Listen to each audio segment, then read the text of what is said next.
नमस्कार, आप देख रहे हैं इंडिया टीवी। कहानी कुर्सी की का वक्त हो गया है। आपके साथ मैं हूं मीनाक्षी जोशी। स्टूडियो में हमारे खास मेहमान जुड़े हुए हैं, सुमीर चौगांवकर जी, विजय त्रिवेदी जी, हर्षवर्धन त्रिपाठी जी।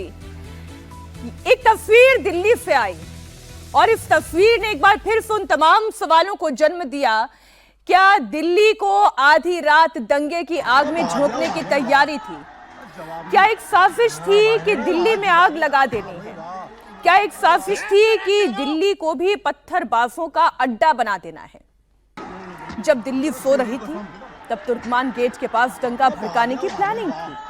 क्या इस साजिश की पटकथा पहले ही लिखी जा चुकी थी? और क्या साजिश के तहत अफवाह फैलाकर माहौल बिगाड़ने का ब्लूप्रिंट का ये नया प्रयोग था? ये सारे सवाल इसलिए क्योंकि दिल्ली के तुर्कमान गेट इलाके में हुई पत्थरबाजी के बाद ये तमाम सवाल खड़े हो रहे हैं। और जैसे जैसे समय बीत रहा है, जैसे जैसे रात की साजिश से जुड़े हुए बड़े बड़े वीडियोस, हैरान करने वाले वीडियोस, हैरान करने वाले नारे सामने आ रहे हैं। इन वीडियो से ये तो साफ पता चल रहा है कि भीड़ अपने आप नहीं जुटी, ये भीड़ जुटाई गई थी। ये पत्थर अपने आप ही नहीं चले, ये पत्थर इकट्ठा करके इन पत्थरबाजों के हाथों से चलवाए गए थे। मुसलमानों को घरों से बाहर सड़क पर उतारा गया, रात काली करने का ऐलान किया गया, धार्मिक नारेबाजी के जरिए माहौल गरमाया गया। जिसे जो हाथ में लगा वो उठाकर वहां पर बलवा करने पहुंच गया। व्हाट्सएप ग्रुप हो, फेसबुक लाइव हो, घूम घूम पकार बाइक पर बैठकर चिल्ला करके अफवाह फैलाना। देखो, मस्जिद तोड़ने के लिए बुलडोजर आ गए। आप समझ रहे हैं इस बात को? मस्जिद तोड़ने के लिए बुलडोजर आ गए, ये अफवाह फैलाई गई। बाइक पर घूम घूम कर तुर्कमान गेट के आसपास की तमाम गलियों में एक बाइक घूमती रही रात को। तमाम खुलासे हो रहे हैं कि तस्वीर आ रही है सामने। दरअसल जैसे ही बुलडोजर एक्शन के लिए तुर्कमान गेट इलाके में जेसीबी पहुंची तो कुछ लड़कों ने बाइक पर सवार होकर अचानक से अफवाह फैलानी शुरू कर दी कि बुलडोजर तो मस्जिद गिराने के लिए पहुंची है। एक व्हाट्सएप ग्रुप में ये वीडियो सर्कुलेट हुआ। कौन सा वीडियो, वो आप देखिए। रोड पर और मैं आपको कुछ दिखाना, ध्यान दो। इस वक्त मैं अरवन वाले पार्किंग पर हूँ और ये पार्किंग से मैं एंटर हो रहा हूँ अरवन वाले रोड पर। और मैं आपको कुछ दिखाना चाहता हूँ जिससे आपकी आंखें दंग हो जाएगी। ये किस चीज़ के लिए आए हुए हैं यहाँ पर पूरी तरीके से। अभी आपने देखा होगा तुर्कमान गेट की तरफ कर्फ्यू लगा रखा है इन्होंने। वो कर्फ्यू इस वजह से लगा रखा है कि ये बिल्डोजर से मस्जिद को तोड़ सके। मैं आपको दिखाता हूँ कि कितने सारे बिल्डोजर आए हुए हैं मस्जिद को तोड़ने के लिए। सामने आप देख रहे होंगे बिल्डोजर, मैं दिखाता हूँ कितने बिल्डोजर आए हैं। ये देखो, ये 1 2 3, ये क्रेन आई हुई है, ये 4 5, इसके पीछे 6 7 8 9, ये 10, ये 11, ये 12 13 14 15 16 17 18 19, ये क्रेन 20, ये क्रेन और 4 पीछे भी आ रही है। तो ये क्रेन आ रही है मलबा उठाने के लिए। 20 तो ऐसे ही हो गई है। और ये देखो आगे भी बिल्डोजर है 4 और, ये देख लो 4 ये है। मेरे भाइयों, घर पे बैठने से कुछ नहीं होगा। घर से निकलो, दरगाह फैसला के बाहर आओ, पूरी रात काली करो, मस्जिद को कुछ होने नहीं देना है। ध्यान दो, इस वक्त मैं अरवन वाले पार्किंग पर हूँ और ये पार्किंग से मैं एंटर हो रहा हूँ। कौन है ये? कौन है ये व्यक्ति? जब मस्जिद को 1 इंच नुकसान नहीं पहुंचा, 1 ईंट नहीं गिरी, 1 खरोच नहीं आई, तो कौन है ये व्यक्ति जो बाइक पर घूम घूम कर मुसलमानों को उकसाता रहा? ये कहता रहा कि बुलडोजर आ गया है, मस्जिद को गिराने की तैयारी हो गई है, घर से बाहर निकलो, रात काली करो। कौन है ये आदमी? कौन है ये व्यक्ति? ये साजिश रच रहा है। और फिर देखें, जब पत्थरबाजी हो रही है तब क्या होता है? शाबाश मेरे शेरों। जब पत्थरबाजी हो रही है तो एक व्यक्ति कहता है शाबाश मेरे शेरों। ये शाबाशी का काम था क्या? ये शाबाशी का काम था? अतिक्रमण को हटाने के लिए बुलडोजर चल रहा है, नारे तकबीर अल्लाहू अकबर के नारे क्यों लग रहे थे वहां पर? मुसलमानों को भड़काने के लिए तो ये सब हो रहा था। एक वीडियो और दिखाती हूँ आपको।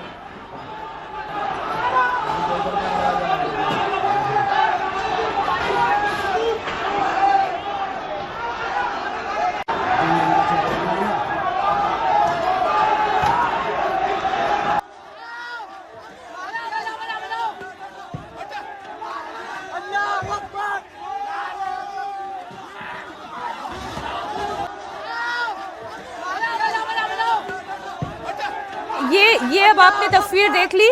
मैं आपको मस्जिद की तस्वीर दिखाती हूँ, जरा पीसीआर डायरेक्टर मेरी बात सुने और दर्शकों को वो तस्वीर दिखाएं। मस्जिद की तस्वीर देखनी चाहिए। इस वक्त तुर्कमान गेट पर मौजूद वहां पर रहने वाले मुसलमान, वहां के आसपास के इलाकों में रहने वाले हिंदू, इस दिल्ली में रहने वाले तमाम लोग और इस वक्त देश का वो हर शख्स जो कहानी कुर्सी की देख रहा है। मस्जिद की तस्वीर देखें, ये आसपास का मलबा है जो दिखाई दे रहा है, जो अतिक्रमण ध्वस्त किया गया है, ये वो मलबा है। लेकिन मस्जिद की तस्वीर आप देखिए, ये रही मस्जिद, इंटैक्ट है, एक ईंट नहीं हिली, एक खरोच नहीं आई, नुकसान जरा सा नहीं हुआ, मस्जिद इंटैक्ट है। तो फिर ये दंगे वाली कमेंट्री कौन कर रहा था? हर्षवर्धन जी, कौन कर रहा है ये दंगे वाली कमेंट्री? दुर्भाग्यपूर्ण ये है कि हम सब जानते हैं कि दंगे वाली कमेंट्री कौन कर रहा था और किसके इशारे पर कर रहा था। अलग अलग पार्टियों के नेता, सांसद, विधायक उस संभल से लेकर तुर्कमान गेट तक ऐसी किसी भी घटना के वक्त वहां भड़काने के लिए मौजूद होते हैं। कहीं भी ऐसा दिखता है तो साफ साफ दिखता है कि लाउड स्पीकर से ऐसे नारे लगाए जाते हैं, मोहल्लों में ऐसा, और उसमें रिलीजियस कलर देने की कोशिश होती है। मस्जिद टूट गई, मस्जिद को नुकसान पहुंचा, मस्जिद पर काफिर हमला बोल रहे हैं, ये एक जिसको कहेंगे सेट शब्दावली है, इसी के साथ वो लोग जाते हैं।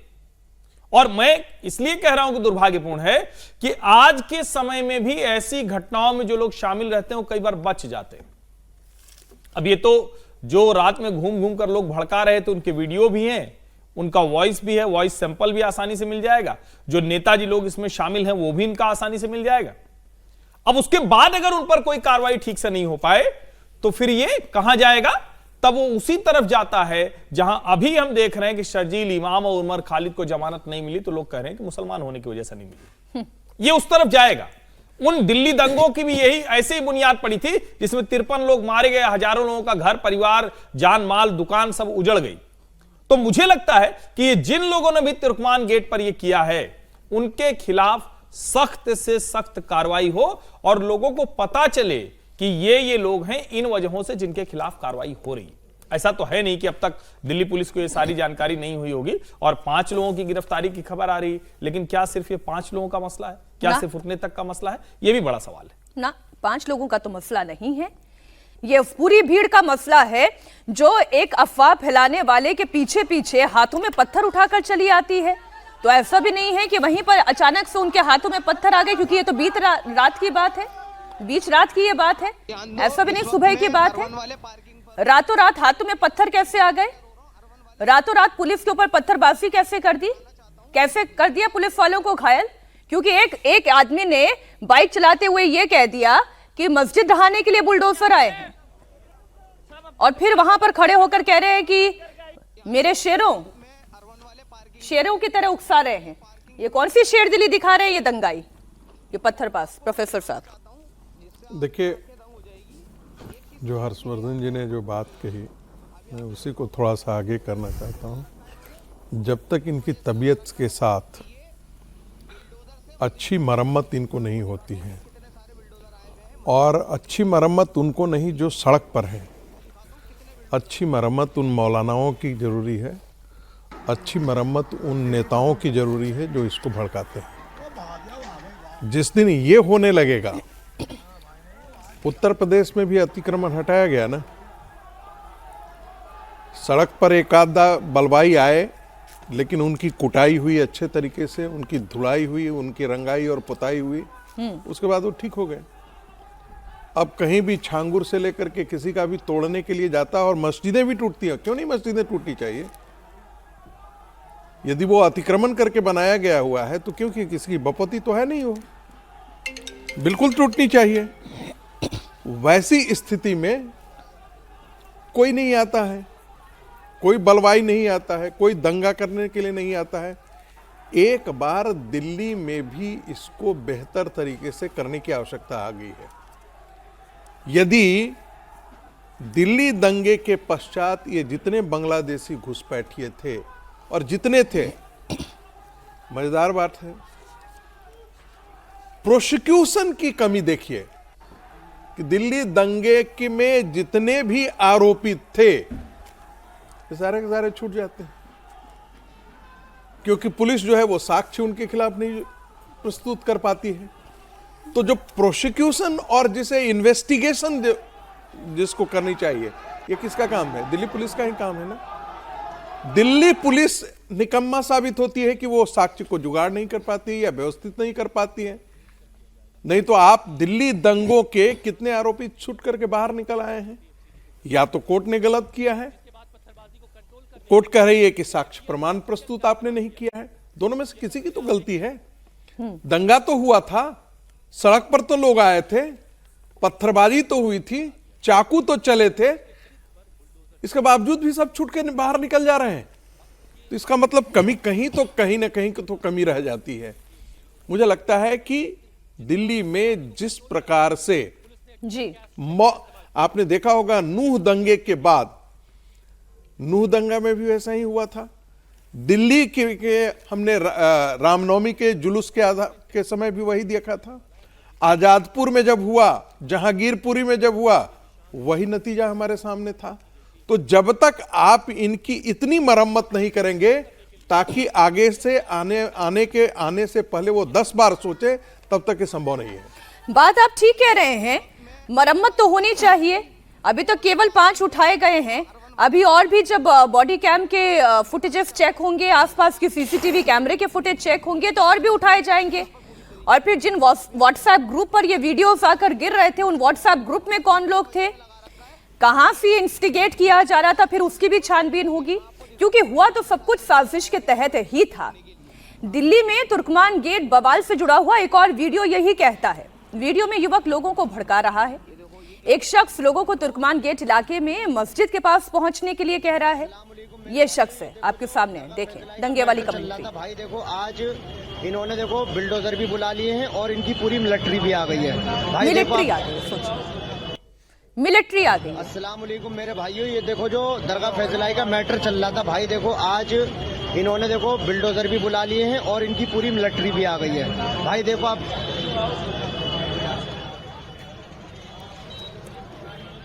ये देखो हज मंजिल है तुर्कमान गेट पे, भाई साहब इनकी पूरी मिलिट्री भी लगी हुई है और ये मीडिया वाले आए हुए हैं। भाई ज्यादा से ज्यादा लोग भाई दरगाह फैजलाई पे पहुंचे। आप लोगों से भाई हाथ जोड़ के गुजारिश है। मिलिट्री आ गई है, कहां है मिलिट्री? ये अफवाह इसलिए फैलाई गई ना कि मुसलमान जो हैं वो परेशान हो जाएं कि उनकी इबादतगाह, उनकी मस्जिद ढहाई जा रही है और इसके लिए मिलिट्री भी आ गई है, इतनी बड़ी तैयारी की गई है। और सोचिए ये तो रात को हुआ, बीच रात में इतना बवाल हो गया। सुबह के वक्त अगर इसी तरीके का एक्शन लिया गया होता तो न जाने क्या हो जाता। अभी तो पत्थर चल रहे थे, इन्हें रोकने के लिए आंसू गैस के गोले दागने पड़े, न जाने और क्या क्या घटनाएं घट जाती। विजय जी, ये डराने वाली तस्वीरें हैं। कौन है ये लोग और इन्हें इंस्टिगेट कौन करता है? कौन इनके मन में ये भरता है कि प्रशासन और सरकार अपनी बुलडोजर वाली कार्रवाई आपकी मस्जिदों के खिलाफ कर रही है, जबकि मामला कोर्ट में था।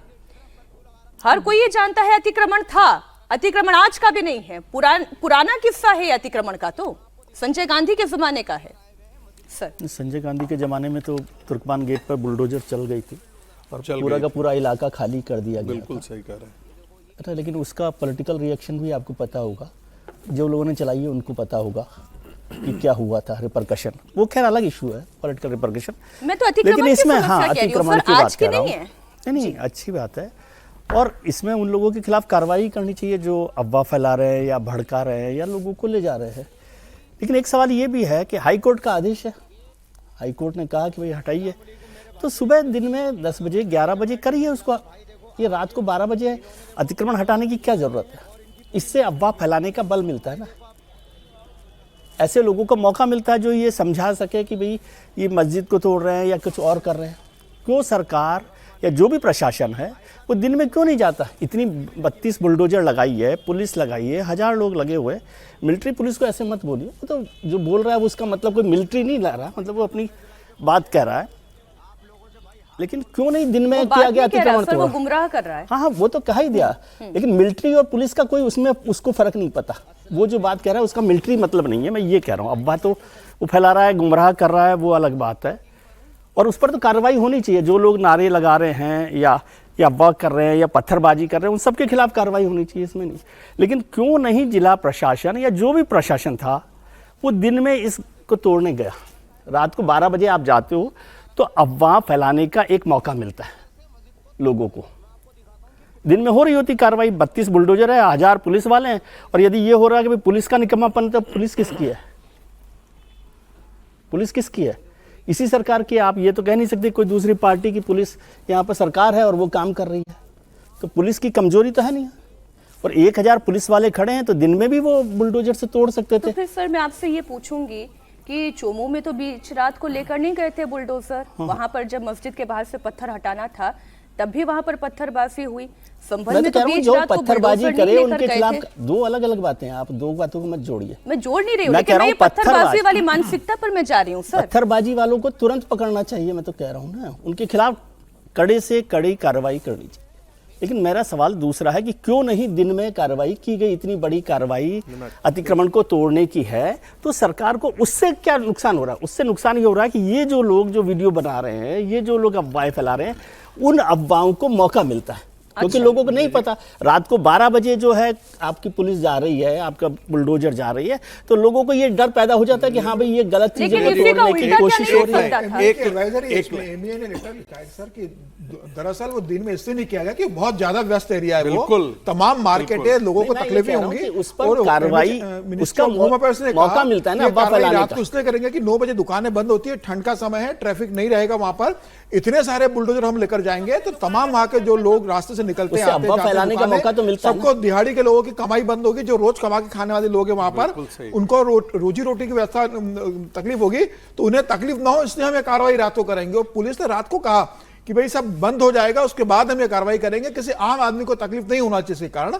और मुझे लग रहा है कि बहुत अच्छी कोशिश थी रात को आपने करने की तैयारी दिखाई, क्योंकि आपने दूसरे लोगों को तकलीफ ना हो, जहां रेडी वाले छोटी चाय की दुकानें लगाते हैं, जो वहां दूसरे किराना का सामान बेचते हैं, उनकी दुकान दिन भर अगर आप बंद करते, एक दिन की उनकी कमाई बंद होती, वहां हाथ ठेले रिक्शा चलाते हैं, उनकी कमाई बंद होती, तो पुलिस ने उनकी कमाई खराब ना हो इसलिए अपनी रात खराब की कि हम रात को कार्रवाई करेंगे। और ऐसा भी नहीं है कि कल अचानक किया, और दिन में पुलिस ने नोटिस जारी कर दिया था, ऐसा नहीं है, बताया है दिन में नहीं, 7 दिन पहले नोटिस भी दिया हुआ था, 3 दिन पहले बता दिया गया था, कल दिन में बता दिया गया था, एक दुकान पे जाके बता दिया था कि भाई ये रात को टूटने वाला है। उसके बाद रात को जिस तरीके से एक तरीके से भड़काने के लिए जिस तरीके से व्हाट्सएप मैसेज गए, वॉइस मैसेज भेजे गए, जिस तरीके से लोगों को मोबिलाइज किया गया कि भाई इकट्ठा हो, आपको रात काली करना है, आपकी मस्जिद किराई जा रही है। मस्जिद का तो मामला था ही नहीं, कहीं भी नहीं था, सिर्फ तुर्कमान गेट के पास, वहां पर मस्जिद के पास जो कब्रिस्तान की जगह है और जो सरकारी जगह पर जिस तरीके से वहां पर अतिक्रमण होकर तमाम बारात घर और दुकानें बनाई गई थी, उसका मामला था। तो मुझे लग रहा है कि एक सुनियोजित तरीके से मैं इसलिए सर कह रही हूँ कि मैं इस मसले पर जा ही नहीं रही अभी कि ये रात को क्यों हुआ, ये दिन में क्यों नहीं हुआ। आपने एमईए की इंपॉर्टेंट बात है कि रात को अफवाह फैलाने का मौका मिला। मैं तो सर मैं उस मानसिकता पर जाना चाह रही हूँ कि अगर अतिक्रमण ध्वस्त किया जाता है तो चाहे वो दिन के उजाले में करें, दोपहरी में करें, भरी शाम को करें, रात को करें, ये पत्थरबाजों वाली मानसिकता कहाँ से आ रही है जो चोमू में भी आ जाती है, जो संभल में भी आ जाती है, जो आप देखें पश्चिम बंगाल में आकर खड़ी हो जाती है, जो दिल्ली में आकर खड़ी हो जाती है। इसमें तो मुझे लग रहा है कि इनको पुलिस को वो धारा लगाना चाहिए यूएपीए जो इन्होंने उमर खालिद और सलजी इमाम पर लगाई है, कि जिसमें कहा है हाईकोर्ट ने कि भाई सिर्फ लोगों को एकत्रित नहीं किया, एक तैयारी की, सुनियोजित षड्यंत्र रचा, किस तरीके से दंगा हो इसकी पूरी प्लानिंग की गई थी। और मुझे लग रहा है ये उसी प्लानिंग का छोटा हिस्सा था कि जिस तरीके से व्हाट्सएप पे मैसेज गए, लोगों उकसाए गए, धर्म के नाम पर, मस्जिद के नाम पर लोग इकट्ठा करके पथराव करवाने की कोशिश गई। पुलिस पूरी तैयारी से गई थी, इसलिए कोई बड़ी अनहोनी घटना नहीं घटी। अगर पुलिस बहुत अच्छे तैयार नहीं हुई, दिल्ली पुलिस बहुत तैयारी से गई थी, बहुत बेहतर तरीके से दिल्ली पुलिस ने इस मामले को कंट्रोल किया है। अदरवाइज ये दंगाई तो सिर्फ पुलिस को नहीं, वहाँ राहगीर अगर दिन में होते तो राहगीर लोगों को मारते, वो किसी को नहीं छोड़ते। तो मुझे लग रहा है कि दिल्ली पुलिस ने बहुत बेहतर काम किया कि वहाँ रात की व्यवस्था की और जिस तरीके से दंगाई आई थे उनको वहाँ से भगाने का काम किया है। ये तो तय है कि सुनियोजित साजिश है, क्योंकि जिस तरीके से बाइक पे घूम घूम कर ऐलान किया गया कि देखो मस्जिद गिराने के लिए पूरी टीम आ गई है। पहला वीडियो वो दिखाया, फिर दूसरा वीडियो हमने आपको वो दिखाया जिसमें एक व्यक्ति कह रहा है कि देखिए मिलिट्री आ गई है, आप अपने घरों में ना रुकें, आप फौरन बाहर निकल कर आए, वो दूसरा वीडियो है। फिर ये तीसरा वीडियो आपको दिखा रहे हैं अचानक से ये पूरा का पूरा मॉब कहां से आ गया जो हाथों में बार बार पत्थर उठा रहा है और पुलिस वालों की तरफ उछाल रहा है।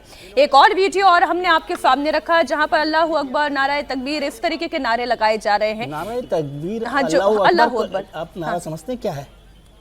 कोई सांप्रदायिक नारा है? मैंने तो नहीं कहा सांप्रदायिक नारा, तो लेकिन मुसलमानों को आप अल्लाह अकबर का मतलब होता है अल्लाह महान है, इसमें क्या हो गया? नहीं, अल्लाह महान है, फिर उठाए पत्थर और चला दे पुलिस के ऊपर। पत्थर चलाना गलत है, लेकिन नारा इन नारों नारे को भी आप तो ऐसे कहेंगे क्योंकि आप नारा ही नहीं समझते। सर नारा ये नहीं समझते जो लगा रहे हैं, यहाँ पे नारों की क्या आवश्यकता थी? क्यों लगा रहे हैं ये नारा? क्यों अल्लाह के नाम पर अपने आप को बदनाम करने की कोशिश करें, या फिर बदनाम है और आप अल्लाह को भी बदनाम कर रहे हैं, अपने साथ लेकर आ रहे हैं? आप अपने ऊपर वाले की इतनी इज्जत करते तो मत लेना। पत्थरबाजी के खिलाफ तो कार्रवाई होनी चाहिए, जो अफवाह फैला रहे हैं उनके खिलाफ भी कार्रवाई होनी चाहिए, जो गलत वीडियो चला रहे हैं उनके खिलाफ भी कार्रवाई होनी चाहिए। सर मैं उस लेकिन सब चीजों को एक लेवल पर नहीं जोड़ना चाहिए मीनाक्षी जी। मैं आपकी बात से और मैं सहमत हूं, रात मैं की नहीं बात जोड़ केवल इसलिए कह रहा हूं क्योंकि उससे उन लोगों को मदद मिली जो अफवाह फैला रहे हैं। सर वो मैं ये कह रहा हूं, सर दिन में भी अफवाह फैलाते हैं। सर आपकी रात वाली बात का मैं वो हिस्से पे मैं सहमत हूं कि हो सकता है अफवाह फैलाने के लिए उनको मौका मिल गया, लेकिन अफवाह फैला रहे हैं उसका अपराध की सजा मिलनी चाहिए। सच्चाई है जो समीर जी कह रहे हैं कि भाई इतना कंजस्टेड इलाका है, वहां पे लोगों की दुकानें हैं, आने जाने वाले लोगों को असुविधा होती, जहां पर 32 जेसीबी आकर खड़े हो जाएं, 70 डंपर आकर खड़े हो जाएं। मैं तो उन नारों पे सर इसलिए कह रही हूं कि जब आप ये नारा लगाते हैं और ये इस माहौल के साथ कि मस्जिद को गिराने के लिए तैयारी की गई है, तो एजिटेट होता है, मॉब एजिटेट होती है, उससे ये लगता है कि उसके ऊपर वाले के ऊपर आ रहा है सब कुछ, उनकी इबादतगाह ढहाई जा रही है। हर्षवर्धन जी, ये बड़ा विचित्र हो गया कि चर्चा होनी थी इस तरह से दंगा करने वालों पर, और हम लोग चर्चा कर रहे हैं कि नाराए तकबीर या अल्लाह अकबर क्यों लग गया। रात में होना चाहिए, दिन में होना चाहिए। अब ये पूरा इलाका दिन में जिस तरह से रहता है उसमें क्या इस तरह की तोड़फोड़ की कार्रवाई की जा सकती है? और आमतौर पर जब कहीं भी इस तरह की तोड़फोड़ की कार्रवाई होती है तो वो समय चुना जाता है जो सबसे कम भीड़ भाड़ का, सबसे कम लोग उस वक्त वहां हो, जिससे किसी को मुश्किल नहीं हो, कोई अतिक्रमण हटाने की वजह से, तोड़फोड़ की वजह से किसी को कुछ लग न जाए, चोट न लग जाए। आमतौर पर वो समय चुना जाता है। अब प्रशासन को वहां लगा होगा, उन्होंने ज्यादा उसकी तैयारी की होगी, उस तरह से देखा होगा। लेकिन रात हो या दिन हो, कौन से लोग हैं भाई जो हर वक्त पत्थर उठा लेते हैं, सरकार के खिलाफ कहते हैं, लेकिन सरकार क्या, ये तो किसी भी मामले में पत्थर उठा लेते हैं।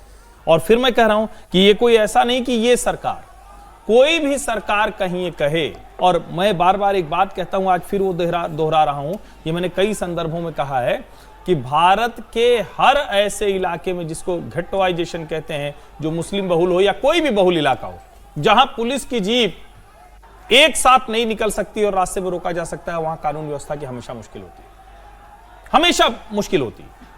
और मतलब मैं तो अब ये घटना है तो उसी के संदर्भ में बता रहा हूं कि दिल्ली में अलग अलग थाने हैं, दिल्ली वालों को जरा घूम के जाना चाहिए। और एक थाना है जो ये ओखला वाला थाना हुआ मेरे ख्याल से, उसका मेरे ख्याल से वही थाना है। दिल्ली में ऐसा थाना आपको नहीं मिलेगा। क्यों? क्योंकि भीड़ जब गुस्से में आती है तो वो चढ़ जाती है उस पे थाने पर। और थाने की बाउंड्री जैसे तिहाड़ जेल जैसी बाउंड्री है ना, तो वैसी बाउंड्री बनाई गई, उसका गेट भी बड़ा मजबूत बनाया गया। कौन लोग हैं भाई कि पुलिस थाने पर भी ऐसे चढ़ने का दुस्साहस कर जाते हैं? उनके लिए क्या रात होगी, क्या दिन होगा, किस तरह से वो देखेंगे? और अतिक्रमण को लेकर जब इस तरह से कोई कहता है कि अच्छा इसमें मस्जिद बगल में थी इसलिए हो गया, ये कौन कह रहा है कि मस्जिद बगल में थी सिर्फ इसीलिए हो गया? जाने कितने ऐसे मामले आते हैं जिसमें मस्जिद दूर दूर तक नहीं होती, लेकिन फिर भी इसी तरह की प्रतिक्रिया होती है। तो मूल जड़ पर बात हमें करनी चाहिए। मैं फिर कह रहा हूं, रात का, दिन का, किसने अल्लाहू अकबर नारा लगा दिया, इसका कतई कोई मतलब नहीं है। ये कौन लोग हैं जो इसके लिए हर वक्त तैयार हैं? और मैं फिर कह रहा हूं, कड़ी से कड़ी कार्रवाई करनी ही पड़ेगी, इसके अलावा कोई और रास्ता आपके पास नहीं। दिल्ली के तुर्कमान गेट पर अतिक्रमण हटाने के दौरान जो बवाल हुआ, इसमें अब एक समाजवादी पार्टी के सांसद का भी नाम सामने आया है।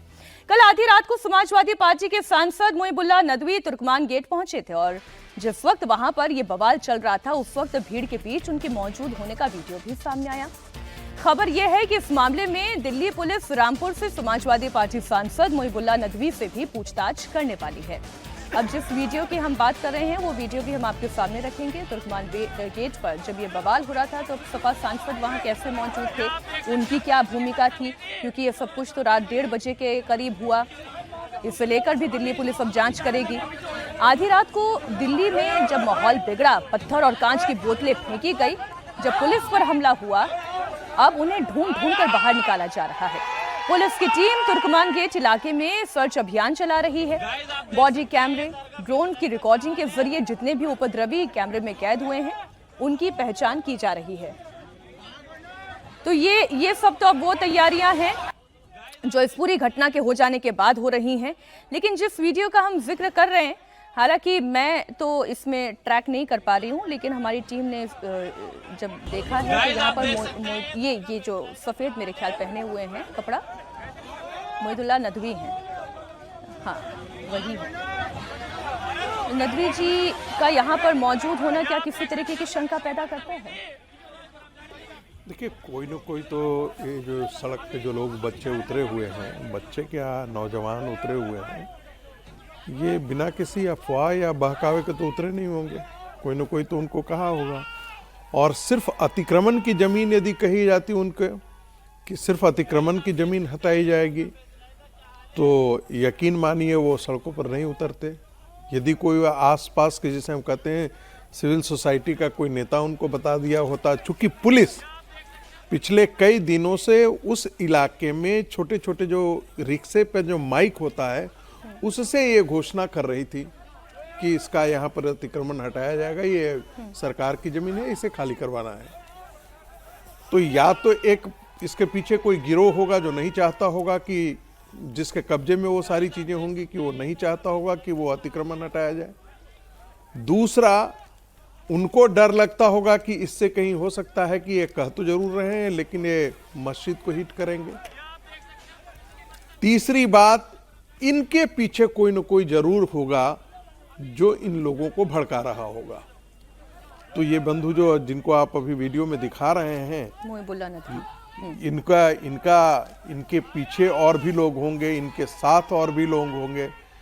अभी से तो कहना है, मुझे तो इसकी जानकारी नहीं है कि कौन कौन और साथ थे, लेकिन इसमें कोई दो राय नहीं है कि जो मस्जिदों के मौलाना होते हैं वहाँ के लोग होंगे, तथाकथित धर्मगुरु होंगे, ये सारे के सारे इसमें हिस्सेदार होंगे भड़काने में मुसलमानों को। वहाँ पे नेता जो है वो पॉलिटिकल पार्टी की, कल जाकर के अन्य पार्टियों के नाम लेना उचित नहीं होगा, लेकिन अंदाजा लगाया जा सकता है कि कौन कौन सी पार्टियां होंगी, उनके नेता जो होंगे वो इसके पीछे होंगे।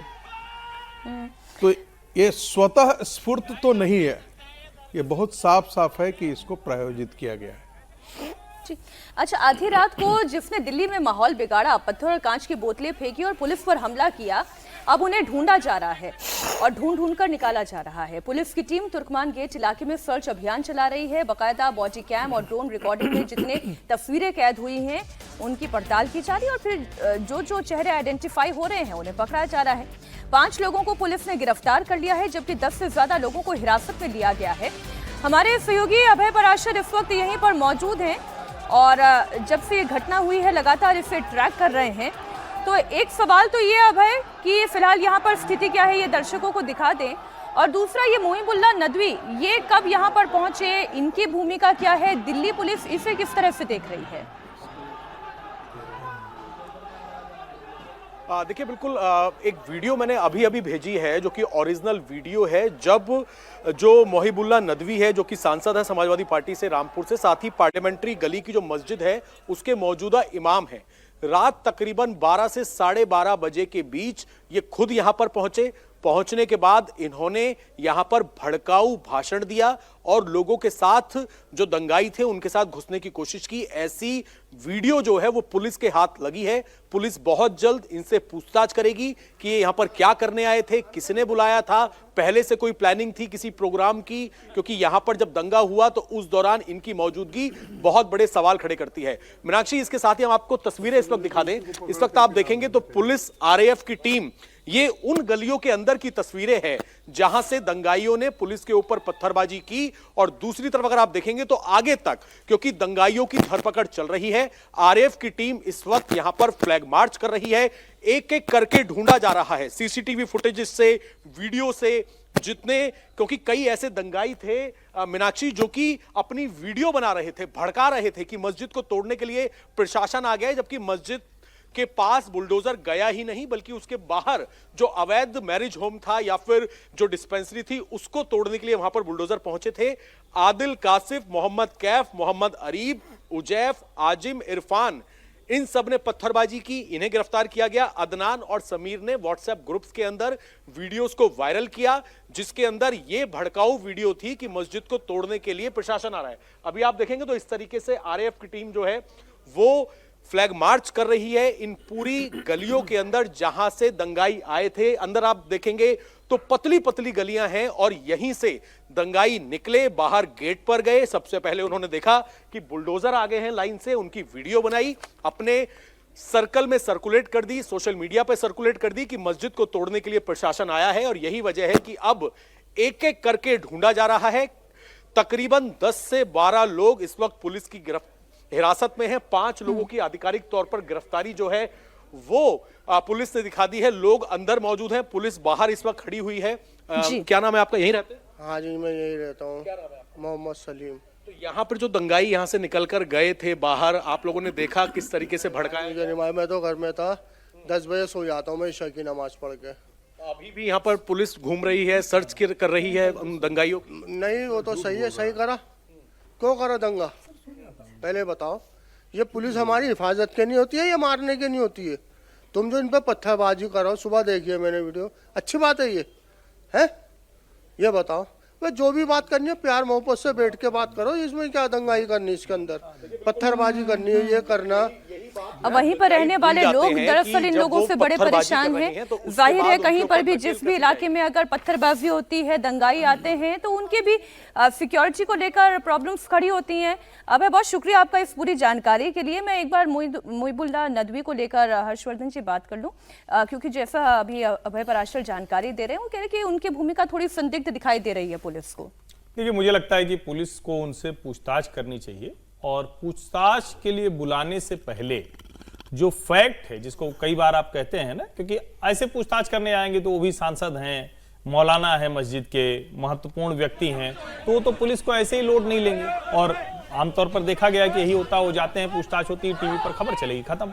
मुझे लगता है कि ये ऐसा नहीं होना चाहिए। दिल्ली पुलिस को पहले मोहिबुल्लाह नदवी के खिलाफ अगर कोई प्रमाण है, क्योंकि ये वीडियो में वो वहां दिख रहे हैं, इससे कोई बात नहीं बनने वाली। ये तो कोई बात ही नहीं हुई। एक तो सांसद हैं, वहां शायद रहते भी होंगे, या जो मैं जगह नहीं जानता कि वही उनका घर है नहीं, तो ये कोई बात आए होंगे कि कहीं मस्जिद को, मैं वही कह रहा हूं, अगर वो सांसद, उन्होंने भाषण दिया है, मूल बात क्या है, भड़काऊ भाषण दिया कि क्या ऐसा कोई एविडेंस है, कोई ऐसा डिजिटल एविडेंस है, कोई ऐसा दूसरा प्रमाण है, कोई व्यक्ति है जो ये बताएगा कि ये पूरे भड़काने में शामिल थे, और उसको लेकर पूछताछ होनी चाहिए। और उस पूछताछ के बाद अगर उनके पास वो तथ्य, वो प्रमाण है, तो उसको सीधे अदालत में प्रस्तुत करना चाहिए, उनके खिलाफ कड़ी से कड़ी कार्रवाई करनी चाहिए। लेकिन सिर्फ हेडलाइन बनाने के लिए, सिर्फ टीवी पर थोड़ी देर चल जाए, सिर्फ डिबेट हो जाए कि मोहिबुल्लाह नदवी वहां पहुंचे थे, उसके लिए दिल्ली पुलिस को नहीं करना चाहिए। इससे और गड़बड़ होता है, जो अभी पहले भी हम लोग बात कर रहे थे कि दंगे की बात होती है तो दंगाई छूट जाते हैं, डिबेट होती रहती, बात खत्म हो जाती है। बिल्कुल ठीक। अच्छा, ये इस पूरे केस को थोड़ा सा हम और आपके सामने खोलकर रख दें। जब ये मामला कोर्ट में गया तो पहली सुनवाई के दौरान मस्जिद प्रबंधन ने यह दावा किया कि मस्जिद 100 साल से ज्यादा पुरानी है और ये वक्फ की संपत्ति है। उन्होंने बारात घर, क्योंकि जो अतिक्रमण है वो बारात घर को लेकर भी था, अतिक्रमण जो है वो आसपास के और जो कंस्ट्रक्शन को है उसको लेकर था, तो फिर मस्जिद प्रबंधन ने यह दावा किया कि ये बारात घर मस्जिद का नहीं है। उन्होंने ये भी दावा किया कि कभी कभी खाली जगह शादी के लिए इस्तेमाल होती है। उन्होंने कब्रिस्तान होने तक का दावा किया। अब डीडीए एलएनडीओ के पक्ष में यह कहा गया कि जमीन हमेशा से भारत सरकार की रही, वक्फ बोर्ड के नाम कोई मालिकाना दस्तावेज प्रस्तुत नहीं हो पाया। अब फिर जब दूसरी सुनवाई आई तो उसमें क्या जानकारी आई? वक्फ बोर्ड ने यह दावा किया कि 1970 के गजट नोटिफिकेशन में मस्जिद का जिक्र है, लेकिन जमीन की सटीक सीमा क्या है उसमें स्पष्टता नहीं है। हालांकि एलएनडीओ ने कहा कि अहम सबूत मौजूद थे, जिनके मुताबिक 15 फरवरी 1940 की लीज डीड है और ये लीज केवल 0.195 एकड़ जमीन के लिए है। इसके बाद कोई लीज अलॉटमेंट का कोई प्रूफ, कोई सबूत नहीं है। अब फिर सरकार का जो अंतिम फैसला रहा वो भी आपको बता दें। एमसीडी का फाइनल ऑर्डर आया। एमसीडी का ऑर्डर आया जिसमें सरकारी जमीन पर मस्जिद, दरगाह, कब्रिस्तान के अलावा शादी स्थल, पार्किंग, क्लिनिक या कमाई से जुड़ी हुई गतिविधियां नहीं चल सकती। तो मस्जिद जो इबादत गाह है वो है, लेकिन उसके आसपास जितनी भी फाइनेंशियल एक्टिविटीज हो रही थी वो नहीं हो सकती। लेकिन इसके बावजूद ये चल रहा था। तब अब सवाल ये भी उठा विजय जी कि क्या ये मस्जिद भी अवैध है? नहीं, मस्जिद अवैध नहीं है। इस मामले पर सरकार ने साफ कहा कि 0.195 एकड़ जमीन वैध है। इस वजह से मस्जिद अवैध घोषित नहीं की जा सकती, लेकिन इसके आसपास जितना भी निर्माण हुआ है वो सारा अवैध है।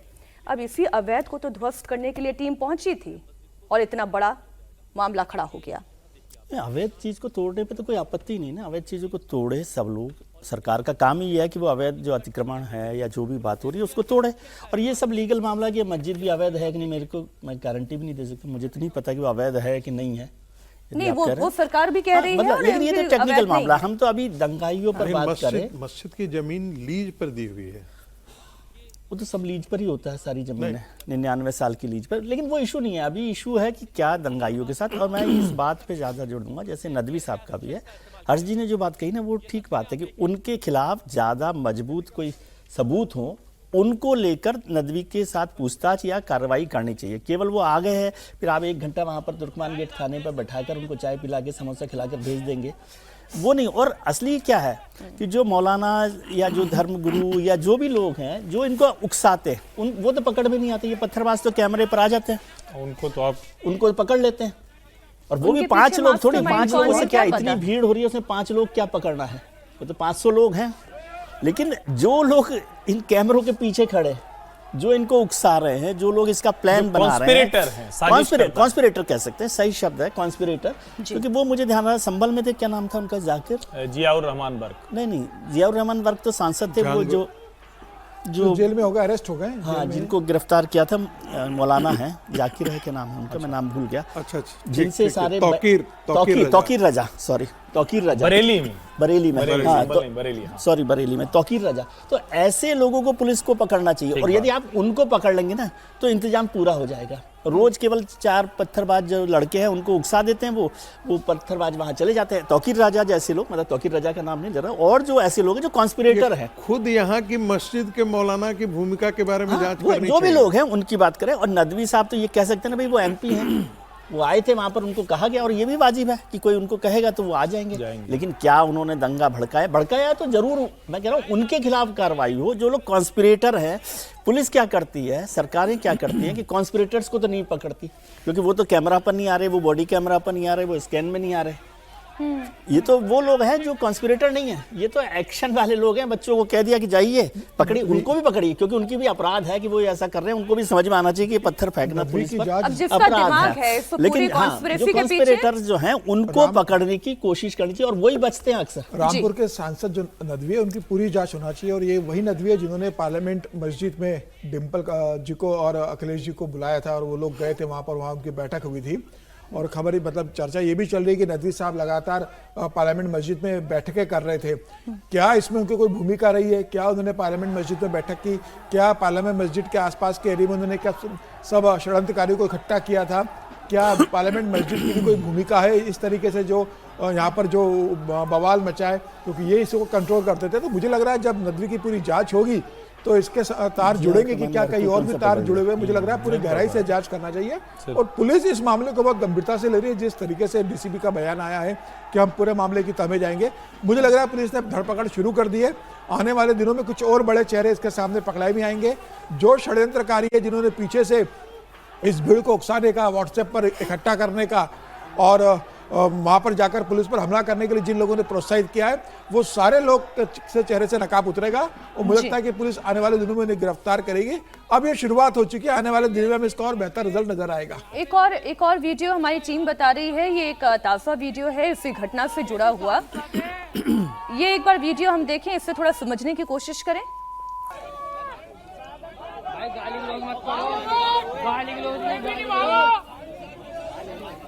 ये सांसद हैं, ये भी हमारे इन्हें जाने नहीं दिया जा रहा है। लोग यहाँ पे इकट्ठा हुए हैं, सब अपने दुकानें बंद करके सब बंद करके आइए सर।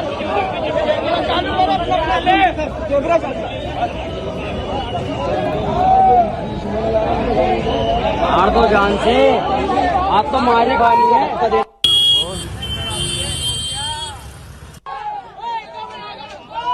भाई ये पेज लाइए, यहाँ पे उन्होंने आतंक मचा रखा है। इमाम साहब को अंदर नहीं जाने दे रहा हमारे, ये भी सांसद है। अच्छा, इमाम साहब को अंदर नहीं जाने दिया जा रहा है, ये भी सांसद हैं, उनको अंदर नहीं जाने दिया जा रहा है। ऐसी कुछ बातें हो रही हैं वहाँ पर। हालांकि जब इतनी भीड़ होती है आप कह नहीं सकते कि किसके कैमरे से कौन सी चीज़ रिकॉर्ड हो रही है और उसमें बोल कौन रहा है, ये भी थोड़ा सा आइडेंटिफाई करना मुश्किल हो जाता है। नदवी साहब बोल रहे होंगे, यदि भड़काऊ भाषण दे रहे होंगे, वो वीडियो किसी ने तो रिकॉर्ड किया ही होगा वहाँ पर, तो ऐसा नहीं है। और जब सारा वीडियो बन रहा है उस समय तो वो रिकॉर्ड ही होगा। और पुलिस को मजबूती से वो रखना चाहिए, उसके साथ सबूतों पर काम करना चाहिए। टेक्नोलॉजी का भी इस्तेमाल करेंगे इसमें हम, और मुझे लगता है कि एआई का इस्तेमाल दिल्ली पुलिस कर रही है एक्सपर्ट के थ्रू, तो सारा पता कर लेगी किसकी आवाज़ है, कहाँ से बुलाया गया, क्या किया। मुझे लगता है जल्दी इसकी जानकारी सामने आएगी। नहीं, और ऐसे में लोकल इंटेलिजेंस जो यूनिट होती है उसका बड़ा महत्व, वो जानते हैं, वो तो होंगे ही होंगे वहाँ। देखिए वो अपने मोबाइल से भी रिकॉर्ड कर रहे हैं। उसमें लगता है कि लोकल इंटेलिजेंस को यदि पता होता, यदि मान करके चलते होता, दो ही पर्सपेक्टिव हो सकते हैं। पता होता है तो उन्होंने थोड़ा कि अच्छा कहा जाता है ना कि I will give you long rope to hang yourself, हम लंबा रस्सी छोड़ देते हैं, आप खुद ही उस फंदे में लटक जाइए जरा सा। तो या तो उनके दिमाग में होगा कि ये सब हो जाने देते हैं तब इनकी कुटाई करें, या उनको इसके बारे में जानकारी ही नहीं होगी। नहीं, मैं तो ये कह रहा हूँ ना कि in any case local intelligence unit जो होती है उसका काम ही यही है, एक तो रिपोर्ट देना इस तरह का जमाव हो रहा है, ये जो वहाँ के व्यक्ति हैं वो निकलकर भड़का रहे हैं, कुछ शातिर अपराधी हैं वो क्या काम कर रहे हैं, वो एक रिपोर्ट। दूसरी रिपोर्ट ये होती है जो वो पुलिस की वर्दी में नहीं होते हैं, पुलिस के लोग नहीं होते हैं, हम लोग इसको बहुत अच्छे से जानते हैं। उनका काम ही यही होता है कि ऐसे समय पर चुपचाप वो भीड़ के बीच में खड़े होते हैं, एविडेंस इकट्ठा करते हैं, क्योंकि आज के समय में डिजिटल एविडेंस का बड़ा महत्व हो गया है। बस ये जरूर ध्यान में रखना होगा कि जब आप बड़े किसी नेता, किसी सांसद, किसी मौलाना के व्यक्ति ऐसी कोई कार्रवाई कर रहे हैं, पुख्ता सबूत के साथ जाइए, क्योंकि अगर वो उसमें शामिल है और आप प्रमाणित नहीं कर पाए तो उसका और नुकसान होता है, उससे दूसरी तरह की चर्चाएं शुरू होती हैं। अच्छा, एक जानकारी और जरा दर्शकों के सामने आ जानी चाहिए, क्योंकि जिस फैज़ इलाही मस्जिद की हम बात कर रहे हैं और जिस तुर्कमान गेट की हम बात कर रहे हैं, 10 नवंबर 2025 यानी कि पिछले ही वर्ष 10 नवंबर को जो दिल्ली में हमला हुआ था, आत्मघाती कार बम विस्फोट हुआ था, उसका जो हमलावर था उमर उन नबी, वो जानकारी के मुताबिक इसी क्षेत्र में, इसी मस्जिद में गया था जहां पर उसने विस्फोट से पहले नमाज पढ़ी थी और फिर यहां से निकला था और फिर इस तरीके की घटना सामने आई थी। तो एक जानकारी ये भी आप लोगों के सामने मैंने रख दी है। अब देखिए, इस पूरे मामले में अभी तक जितनी हिरासत हुई है, अभी तक 5 थी जब हमने ये कार्यक्रम शुरू किया था, और अब इसकी संख्या बढ़कर 10 हो गई है। जितना मलबा इस वक्त आप यहाँ पर देख रहे हैं, अब इस मलबे को हटाने में भी अभी 4 दिन का वक्त लगेगा। इसी से आप अंदाजा लगा लें कि कितना बड़ा अतिक्रमण हुआ। और इसी इलाके में रहने वाले लोगों से भी जब इस पूरी घटना के बाद बातचीत हुई तो विजय जी, लोग ये कह रहे हैं कि हमें भी कई बार बड़ी समस्या आती थी ईद के मौके पर, जब बड़ी भीड़ यहाँ पर इकट्ठा होती थी, नमाज पढ़ने के लिए आते थे, इतनी भीड़ भाड़ वाला इलाका है, लोगों के लिए भी बड़ी चुनौती होती थी इस तरीके के अतिक्रमण से। तो एक सवाल तो ये भी पूछा जा सकता है, अतिक्रमण जब खड़ा हो रहा था तब प्रशासन क्या कर रहा था? ये तो सनातन सवाल है। सनातन में मुझे धर्म का पता नहीं, लेकिन ये सवाल जरूर सनातन है। हमेशा ही वो सवाल सब राज्यों में, सब शहरों में, सब गलियों में चलता रहेगा कि क्यों सरकारें, और वो वही लोग करते हैं जो आज तोड़ने आए, वही तो वहाँ पर अतिक्रमण करवा रहे थे। लेकिन वो मुद्दा वो नहीं है ना, वो मुद्दा तो हमेशा ही चलेगा, क्योंकि ये व्यवस्थाएं चलती हैं, और आप इसको दूसरे तरीके से देखें, आज जिनको आप अवैध अतिक्रमण कह रहे हैं, सरकारें तो उनके लिए इंश्योरेंस करवाती है, सरकारें उनके लिए पैसा देते हैं, सरकार उनके लिए पैसा देते हैं कि 10,000 रुपए रेहड़ी वालों को दे रहे हैं, 15,000 सांसद निधि से ही सांसद निधि से देते हैं, विधायक जो हैं वो अपना काम कर रहे हैं, वो तो अलग मुद्दा है। मैं कह रहा हूँ कि ये इसको कॉन्स्पिरेसी के तौर पर देखना चाहिए, सारी घटना को अतिक्रमण के अलावा जो हुआ है, और उस कॉन्स्पिरेसी पर सरकार या पुलिस जो है वो ज़्यादा मजबूती से काम करके करे। ये बहस तो हमेशा ही है कि वो अतिक्रमण वही लोग करवाते हैं, वही लोग तोड़ने आते हैं, मतलब जब जरूरत होती है तो वो तोड़ने भी वही आते हैं, और वो विधायक, वो सांसद, वो जनप्रतिनिधि, वो कॉरपोरेटर्स, अभी तो कॉरपोरेटर्स भी तो होंगे ना वहाँ पर, कौन कॉरपोरेटर्स हैं, उनकी क्या भूमिका है, क्या अच्छा इसमें क्या होता है जब सरकार ये काम करते हैं, मतलब एमसीडी जो काम कर रही है उसमें वो स्टेक होल्डर से बात करती है, जो पार्षद है उससे भी बात करती है, वहाँ के जो लोग हैं RWA या उन लोगों यहाँ पर भी बात हुई होगी। हाँ वही कह रहा हूँ, हुई होगी, मुझे नहीं पता कि हुई है कि नहीं हुई होगी, तो उनको उनकी भी भूमिका तय होनी चाहिए कि उन्होंने क्या किया, क्योंकि उनकी जिम्मेदारी बनती है ना कि भाई वो समझाएं लोगों को। पुलिस तो नहीं समझा सकती, लेकिन कोई कॉरपोरेटर लोकल होगा या RWA का या जो भी संस्था वहाँ पर होगी, उन्होंने क्या भूमिका तय की, क्या वो भी इसमें शामिल थे या वो उन्होंने कुछ रोकने की कोशिश की, नदवी ने क्या की, वहाँ पर जो लोकल MLAs हैं उनकी क्या भूमिका रही है, ये सारी बातों पर काम होना चाहिए। मैं कह रहा हूँ कि केवल पत्थरबाजों की फ़ोटो कैमरा से लेकर उनको तो ज़रूर आप सजा दो, लेकिन पत्थरबाजों को किसने उकसाया उनको जब तक नहीं पकड़ेंगे इसका इलाज नहीं होगा।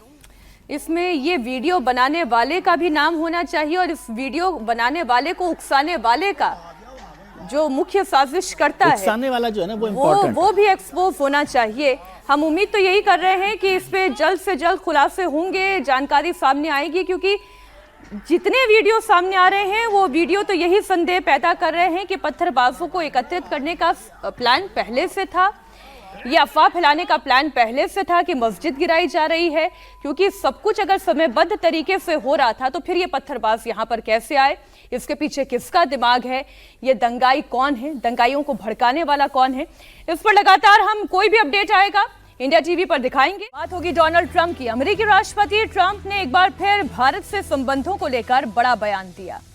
ट्रंप ने एक बार फिर ये कहा कि प्रधानमंत्री मोदी से उनके रिश्ते अच्छे हैं।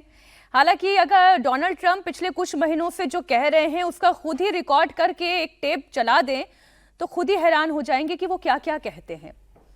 इस बार उन्होंने टैरिफ को लेकर ये कहा कि मोदी उनसे खुश नहीं है। कल वो ये कह रहे थे कि मोदी ये जानते हैं कि मैं उनसे खुश नहीं हूं, तो आज वो ये कह रहे हैं कि मोदी मुझसे खुश नहीं है। इस बीच अमेरिका में पीएम मोदी को बड़ा सपोर्ट मिल गया। अमेरिकी सिंगर मैरी मिल्बन ने कहा कि मोदी के लिए ट्रंप के दिल में बहुत सम्मान है, लेकिन ट्रंप को अमेरिका में गलत सलाह दी जा रही है। उन्होंने एक्स पोस्ट पर यह भी लिखा कि पीएम मोदी को ट्रंप को लेकर विपक्ष को जवाब देने की जरूरत नहीं है। पीएम मोदी आगे बढ़ते रहें और भारत के सर्वोत्तम हित में सेवा करना जारी रखें। ट्रंप को लेकर अमेरिका के पूर्व NSA ने भी बयान दिया, वो बयान भी मैं आपको सुनाऊंगी, लेकिन पहले आप सुने कि मैरी मिल्बन ने क्या कहा। The Apache helicopter. I mean, I had India coming to me, sir. I've been waiting 5 years. We're changing it. We're changing it. India ordered 68 Apaches, and Prime Minister Modi came to see me. Sir, may I see you, please? Yes. I have a very good relationship with him. He's not that happy with me because, you know, they're paying a lot of tariffs now because they're not doing the oil, but they are. They've now reduced it very substantially, as you know, from Russia. We're getting rich because of tariffs, by the way. I hope everyone understands that. कभी Donald Trump ये कहते हैं कि मैं मोदी से खुश नहीं हूं और ये मोदी जानते हैं, और कभी ये कहते हैं कि मोदी मुझसे खुश नहीं है, ये मैं जानता हूं। ये कर क्या रहे हैं? और जो वहां पर विजय जी मैरी मिल्बन भी कह रही हैं, उनका भी हम बयान दिखाना चाह रहे थे दर्शकों को। वो बता रही हैं कि जो इंडिया कर रहा है वो बिल्कुल ठीक कर रहा है, ये तो ट्रंप को गलत सलाह दी जा रही है। और कौन दे रहा है ये गलत सलाह? देखिए, ट्रंप साहब को अब तो ज़्यादातर लोग गंभीरता से लेते नहीं, वहाँ के लोग भी नहीं लेते, दुनिया भर के लोग भी नहीं लेते, क्योंकि वो हर दिन कुछ ना कुछ नए बयान देते रहते हैं। लेकिन जो प्रधानमंत्री मोदी को लेकर जो आज फिर उन्होंने बयान दिया कि प्रधानमंत्री मोदी खुश नहीं है, इसका मतलब है कि ये समझ में आ रहा है ट्रंप साहब को कि उन्होंने गलती कर दी है। भारत के साथ रिश्तों में जो एक दूरी बनाई है, टैरिफ को लेकर और ऑपरेशन सिंदूर को लेकर जो एक तरह की गलतफहमियां पैदा करने की कोशिश की, पहले तो वो सोचते थे चल जाएगा, लेकिन इतने लंबे समय के बाद, और टैरिफ पर भी भारत जिस तरह से नहीं झुका, बल्कि टैरिफ को लेकर ट्रंप साहब के जितने सलाहकार हैं, वित्त में हैं, वहाँ पे फाइनेंसेस को देख रहे हैं, उन्होंने भी कहा कि हमारे पास सबसे बेहतर डील भारत के साथ है। अब वो सब नहीं हो रहा और वो सोच रहे थे सब लोग झुक ही जाएंगे, कोई ना कोई झुक ही रहा है हर दिन किसी ना किसी तरह से, कि मोदी भी झुक जाएंगे। वो मोदी नहीं झुके तो अंदर वो जो वीज़ा का मसला है उस पर भी उनको नुकसान हो रहा है, उसका भी दबाव वहाँ पर बना हुआ है, टैरिफ को लेकर भी दबाव बना हुआ है, और तमाम तरह की स्थितियों में वो समझते हैं कि 140 करोड़ वाला मजबूत आर्थिक और डेमोक्रेसी वाला देश उनके साथ नहीं खड़ा है, तो वो उनके लिए एक संकट की बात है।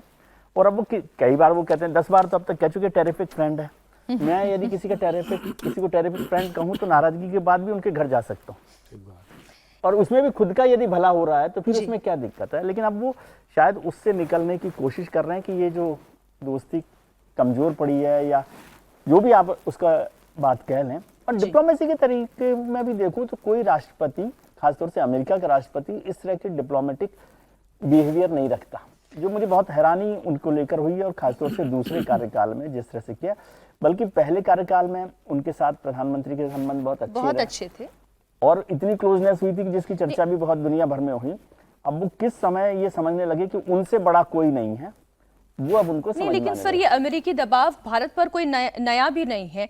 हम विदेश मंत्री एस जयशंकर की ही बात करें, अमेरिकी दबाव और प्रतिबंधों पर ही विदेश मंत्री एस जयशंकर ने कहा कि भारत पर दबाव डालने की और बनाने की कोई पहली कोशिश नहीं है, ऐसे समय पर ही डटकर खड़े रहने की आवश्यकता है। 1998 में परमाणु परीक्षणों का भी उन्होंने जिक्र किया। उन्होंने कहा कि भारत को मौलिकता से आत्मविश्वास मिलता है, और यही बात शायद हर्षवर्धन जी ट्रंप भी जान रहे हैं। वो ये जान रहे हैं कि भारत को झुकाना आसान नहीं है, भारत दादागिरी के आगे कभी भी सरेंडर नहीं करता।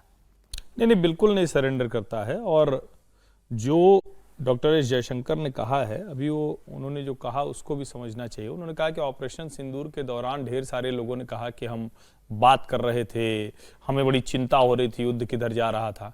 तो उन्होंने एक शब्द कहा है, और ये भारत की इस वक्त की डिप्लोमेसी, भारत की external affairs policy, Modi doctrine को ये परिभाषित करता है। उन्होंने कहा कि आपके यहां भी जो कुछ चल रहा है, रोज युद्ध जो चल रहे हैं, जरा उसको देखिए, उसकी भी हमें बड़ी चिंता हो रही है, उसकी वजह से बड़ा बवाल चल रहा है, बहुत मुश्किलें हो रही। और मुझे लगता है कि भारत की सरकार एक रत्ती अमेरिकी दबाव के आगे झुकने को तैयार नहीं है। ये हम टैरिफ डील का अब तक न होना इससे समझ सकते हैं। ट्रंप को नोबल की जो एक कहेंगे ना, कि जैसे कई बार लोग कहते हैं किसी चीज की एकदम याद आ जाती तो हिचकी टाइप आने लगती है, तो उनको नोबल हिचकी आती रहती है। उठते हैं तो नोबल हिचकी आई, सोते वक्त नोबल हिचकी आई। उसके लिए जो उनको चाहिए था कोई उनको नोबल के लिए नॉमिनेट करे, तो अब पाकिस्तान जैसे आतंकवादी देश के नॉमिनेशन से तो नोबल मिलेगा नहीं, इजराइल जैसे हर देश से लड़ रहे देश के नॉमिनेशन से तो उनको नोबल मिलेगा ही नहीं। मिलेगा किससे? कोई डेमोक्रेसी कहे, भारत जैसा कोई देश कहे। भारत ने कहा नहीं। इसका सीधा सा मतलब हुआ ट्रंप की किसी भी मनमानी को नरेंद्र मोदी रंच मात्र भी स्वीकार करने को तैयार नहीं है। और यह बात कि अगर ट्रंप कहने लगे कि मोदी नाराज है, लग रहा है थोड़ा सा, तो इसका मतलब उनको समझ में आ रहा है कि वो आपकी बात बड़बोलेपन का वो जवाब नहीं दे रहा है, लेकिन वो आदमी बहुत सलीके से action speaks louder than the words. तो सीधा सीधा यही काम चल रहा है कि भैया आवाज कर रही जो हमारी बातचीत है, आप बोलते रहिए, बड़बड़ाते रहिए, आप हर एक के बारे में बोल। दुनिया के हर राष्ट्राध्यक्ष के बारे में ऐसे हल्के स्तरहीन बयान दिए जो किसी राष्ट्राध्यक्ष को नहीं देने चाहिए। अमेरिका तो छोड़ ही दीजिए, और डिप्लोमेसी में कई बार होता है ना कि हम इनसे बात करते हैं, कई बार तो यूं भी डिप्लोमेसी छोड़ दीजिए ना, सामान्य रिश्तों में भी हम कहते हैं अच्छा चलो ठीक भाई ये वाली बात, अब इसी को जाके वो कहेगा अच्छा वो हमसे आके कह रहे थे। इसका मतलब ये हुआ कि ट्रंप बहुत हल्के व्यक्ति हैं, उस पद के योग्य नहीं जहां वो बैठे हुए हैं। उनकी अपनी बातों का वजन हल्का होता है। अमेरिका के लॉ डिपार्टमेंट की कुछ पेपर्स आए हैं सामने आए हैं, उसमें बहुत इंटरेस्टिंग बात है, वो यहाँ के लोगों को भी समझना चाहिए और ट्रंप साहब को भी समझना चाहिए, जिसमें कहा गया कि ऑपरेशन सिंदूर के दौरान, ये अमेरिका के लॉ डिपार्टमेंट के पेपर्स हैं, कोई और डॉक्यूमेंट्स हैं, उसमें कहा गया कि पाकिस्तान ने ऑपरेशन सिंदूर के दौरान 50 से 60 बार कोशिश की है भारत को समझाने के लिए, पाकिस्तान पर दबाव डालने की। तो इसका भी जिक्र करना चाहिए, यहाँ के लोगों को भी समझ में आए। बहुत सारे लोग समीर जी के मित्र हैं, वो बहुत सारे लोगों को समझा सकते हैं, समीर जी। तो अच्छा, ट्रंप के जिस ताज़ा बयान की मैं बात कर रही थी, अमेरिका के पूर्व राष्ट्रीय सुरक्षा सलाहकार जॉन बोल्टन ने उस पर रिएक्शन दिया है। जॉन बोल्टन ने तो यहाँ तक कह दिया कि ट्रंप को अमेरिका के हित की कोई रणनीतिक समझ ही नहीं है। आप सोच रहे हैं, पूर्व एनएसए ये कह रहे हैं कि डोनाल्ड ट्रंप को अपने ही देश के हित के लिए रणनीतिक समझ है ही नहीं, बस उनके दिमाग में टैरिफ और तेल बेचने का जुनून सवार है। Why Trump really doesn't have any strategic sense at all for what's in America's best interest. We need to be working with India, with Japan, with South Korea, with Taiwan, with others against that threat. But Trump is just obsessed with these tariffs and the sale of oil, and yet he has added a tariff to India, but not a tariff to China, which purchases considerably more Russian oil, or to other countries like Turkey that purchases a lot of Russian oil. So I think it's caused real trouble in the U.S.-India relations. I think it's a self-inflicted wound by Trump himself, and I wish there were some way we could get him and Modi talking directly again and see if they could find a solution. अच्छा, मुझे नहीं पता वो तस्वीर आप लोगों के सामने आई या नहीं, जिसमें डोनाल्ड ट्रंप वेनेजुएला पर अपनी पूरी बात रखने के बाद फिर डांस करते हुए दिखाई दे रहे हैं। अब जिसके पास ऑयल और गोल्ड रिजर्व के ऊपर खुला अधिकार आ गया हो, कब्जा आ गया हो, वो तो नाचेगा ही। अब वो रणनीतिक समझ बयान को लेकर क्वेश्चन क्यों नहीं होगा? इंटरेस्टिंग आया है, बोले मैं डांस बहुत अच्छा करता हूँ, सब कहते हैं, लेकिन मेरी पत्नी को मेरा डांस पसंद है इसलिए मैं नाचता नहीं हूँ। ये भी उन्होंने इस बात उनकी का पत्नी ठीक ही कहती है। लेकिन अभी जो भारत के साथ बात चल रही थी, जिस तरीके से ट्रंप लगातार अपना बड़बोलापन बोल रहे हैं, और फिर कल उन्होंने नया बयान दिया। उन्होंने हालांकि भी भारत सरकार ने उस पर कोई स्पष्टीकरण दिया नहीं। उन्होंने कहा कि भारत सरकार मुझे खुश करना चाहती है, इसलिए 68 अपाचे हेलीकॉप्टर का ऑर्डर मुझे दिया है। इस बात का उन्होंने जिक्र करा है कि भाई मतलब भारत में सरकार मुझे खुश करना चाहती है, इसलिए हेलीकॉप्टर का ऑर्डर दिया है। और वो अब सिर्फ भारत को नहीं, आप देखिए उन्होंने कह दिया है कि भाई हम डेनमार्क पर भी हमला कर सकते हैं, फिनलैंड ग्रीनलैंड के लिए हम डेनमार्क पे भी हमला कर सकते हैं। तो अब आप क्या मतलब जो नाटो के देश है आप उनको भी नहीं छोड़ोगे? मतलब जिस तरीके से ट्रंप आगे बढ़ रहा है अपने विस्तारवादी नीति वो ये चाहते हैं कि उनकी धुन पर सब नाचे नहीं, और जिस विस्तारवादी के लिए चीन जाना जाता था, अब चीन को पीछे छोड़कर आप पहले वेनेजुएला पे आप तेल के लिए कब्जा कर रहे हो। आप कह रहे हो कि मुझे ग्रीनलैंड चाहिए तो मैं डेनमार्क पे कब्जा करूंगा, फिर आप कह रहे हो मैं क्यूबा को भी ठिकाने लगाऊंगा, फिर मैं मैक्सिको भी ठिकाने लगा लूंगा। अब कंबोडिया के राष्ट्रपति कह रहे हैं कि भाई आप अगर हिम्मत हो तो मुझ पर हमला करो, तो वो कह रहे हैं कि उनको भी मैं देख लूंगा। तो क्या ट्रंप इस साल से युद्ध करने वाले, जो पिछले साल युद्ध रुकाने की बात करते थे कि मैंने 6 से 8 युद्ध रुकवाए दुनिया भर के अंदर, वो क्या 2026 के अंदर पूरी दुनिया के अंदर युद्ध शुरू करने और नए नए देशों पर हमला करने और छोटे देशों पर अपना अधिग्रहण करने की कोशिश में जुटे हुए हैं? मुझे लग रहा है कि दुनिया को इस बात को इकट्ठा होकर इसका विरोध करना चाहिए।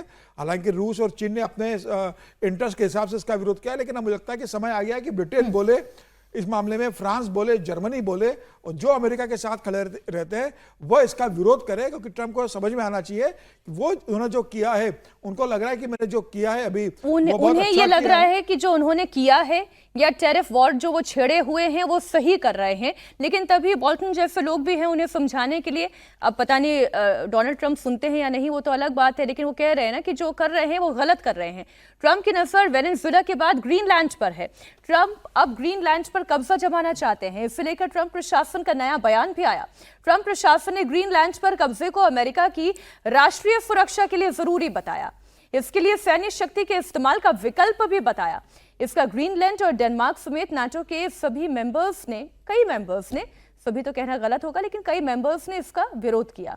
ग्रीनलैंड के प्रधानमंत्री ने तो यहां तक कह दिया कि ग्रीनलैंड को वेनेजुएला ना समझें। डेनमार्क ने खुलकर अमेरिका का विरोध किया। ब्रिटेन के पीएम कीर स्टारमर, फ्रांसीसी राष्ट्रपति Emmanuel Macron, German chancellor Friedrich Merz ने इटली, पोलैंड और स्पेन के साथ मिलकर एक साझा बयान जारी किया, जिसमें यह कहा गया कि ग्रीनलैंड वहां के लोगों का है। इस पर निर्णय लेने का अधिकार केवल डेनमार्क और ग्रीनलैंड का है।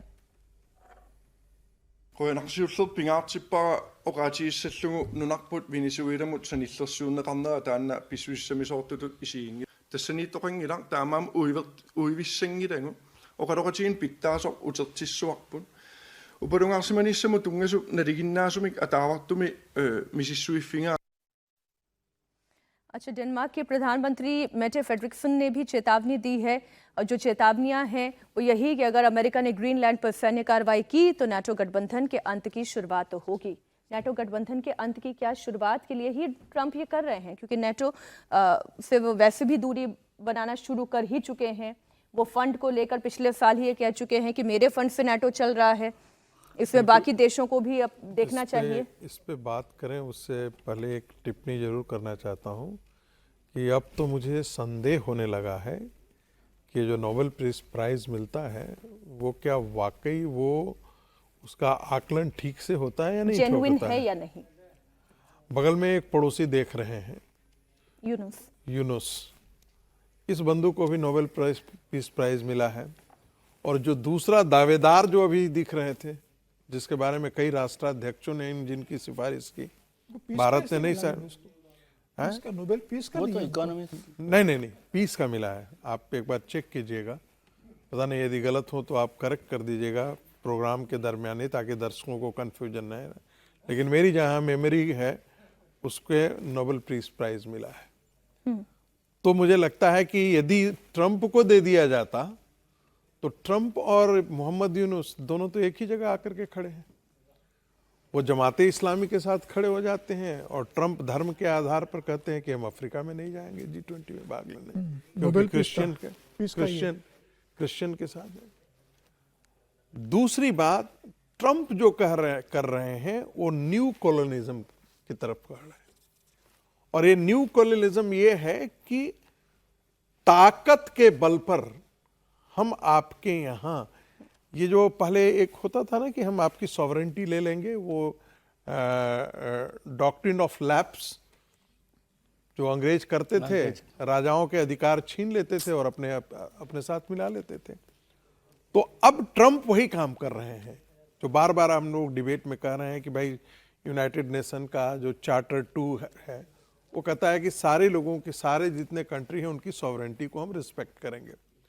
डिस्प्यूटेड एरिया छोड़ दीजिए, जो जहां पर डिस्प्यूटेड है उसके लिए युद्ध होगा, लेकिन एक दूसरे के देश को ताकत के बल पर मिला ले, चाहे तो छोटा ही छोटा क्यों नहीं है। यहां तो 55,000 की आबादी वाला है, स्वीडन की आबादी कितनी है, लाखों में आबादी होगी, 1 करोड़ भी नहीं आबादी होगी। पूरे यूरोप की आबादी कितनी है, 50 से 60 करोड़ के आसपास की आबादी होगी। और उसमें इतने छोटे छोटे देश हैं कि हम उत्तर प्रदेश में तो 4 कंट्री आ जाए, 6 कंट्री आ जाए, 10 कंट्री आ जा सकते हैं यूरोप के। तो क्या आप उनको मिला लेंगे? और हमारी सुरक्षा के लिए आप दूसरों के स्वाभिमान और सुरक्षा सबको ताक पर आप डाल देंगे। जो ट्रंप बोल रहे हैं नाटो में डिवाइड नहीं हो गया, नाटो ऑलरेडी डिवाइडेड हो चुका है। और यदि नहीं तो नाटो के जो चेयरमैन है उनको यह बोलने की जरूरत नहीं पड़ती कि हमको डेनमार्क की सुरक्षा के लिए यदि जरूरत पड़ेगी तो हम और उसे आर्म करेंगे। दूसरी बात, पहली बार ऐसा देखने में आया है कि सामरिक मुद्दे पर, फिर जोर देकर के कह रहा हूं, आर्थिक मुद्दे पर तो बहुत बार ऐसे हो चुका है, लेकिन सामरिक मुद्दे पर पहली बार ऐसा है कि यूरोप एज ए यूनिट जो है वो अमेरिका का विरोध कर रहा है, एज ए यूनिट। दूसरा, नाटो को बार बार अमेरिका कहते थे कि हमारे पैसे पे चलता है, हम ही तो इनको डिफेंड करते हैं, लेकिन ऐसा नहीं है। उसमें 3 बड़े ताकतवर देश भी हैं, खास करके अमेरिका के अतिरिक्त जो उसमें जो बड़े ताकतवर देश हैं। जब आपको इराक में बमबारी करनी थी तो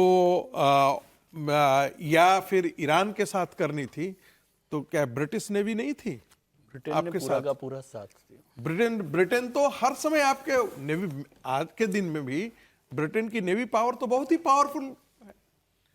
तो आप फ्रांस को कैसे भूल जाएंगे? जर्मनी, तीनों, फ्रांस, जर्मनी ये कैसे भूल जाएंगे? टेक्नोलॉजी के मामले में तीनों बहुत बड़े देश हैं। आप मिलिट्री माइट को लेकर के ध्यान में रखें तब भी जर्मनी और फ्रांस तो बहुत, और ब्रिटेन है, तीनों मिलिट्री माइट में भी बहुत बड़े देश हैं। तो इनको आप ये कह रहे हैं, कल जाकर के जी ये लोग सशंकित हो गए हैं ट्रंप को लेकर के। भाई ट्रंप विश्वास के लायक हैं भी या नहीं है?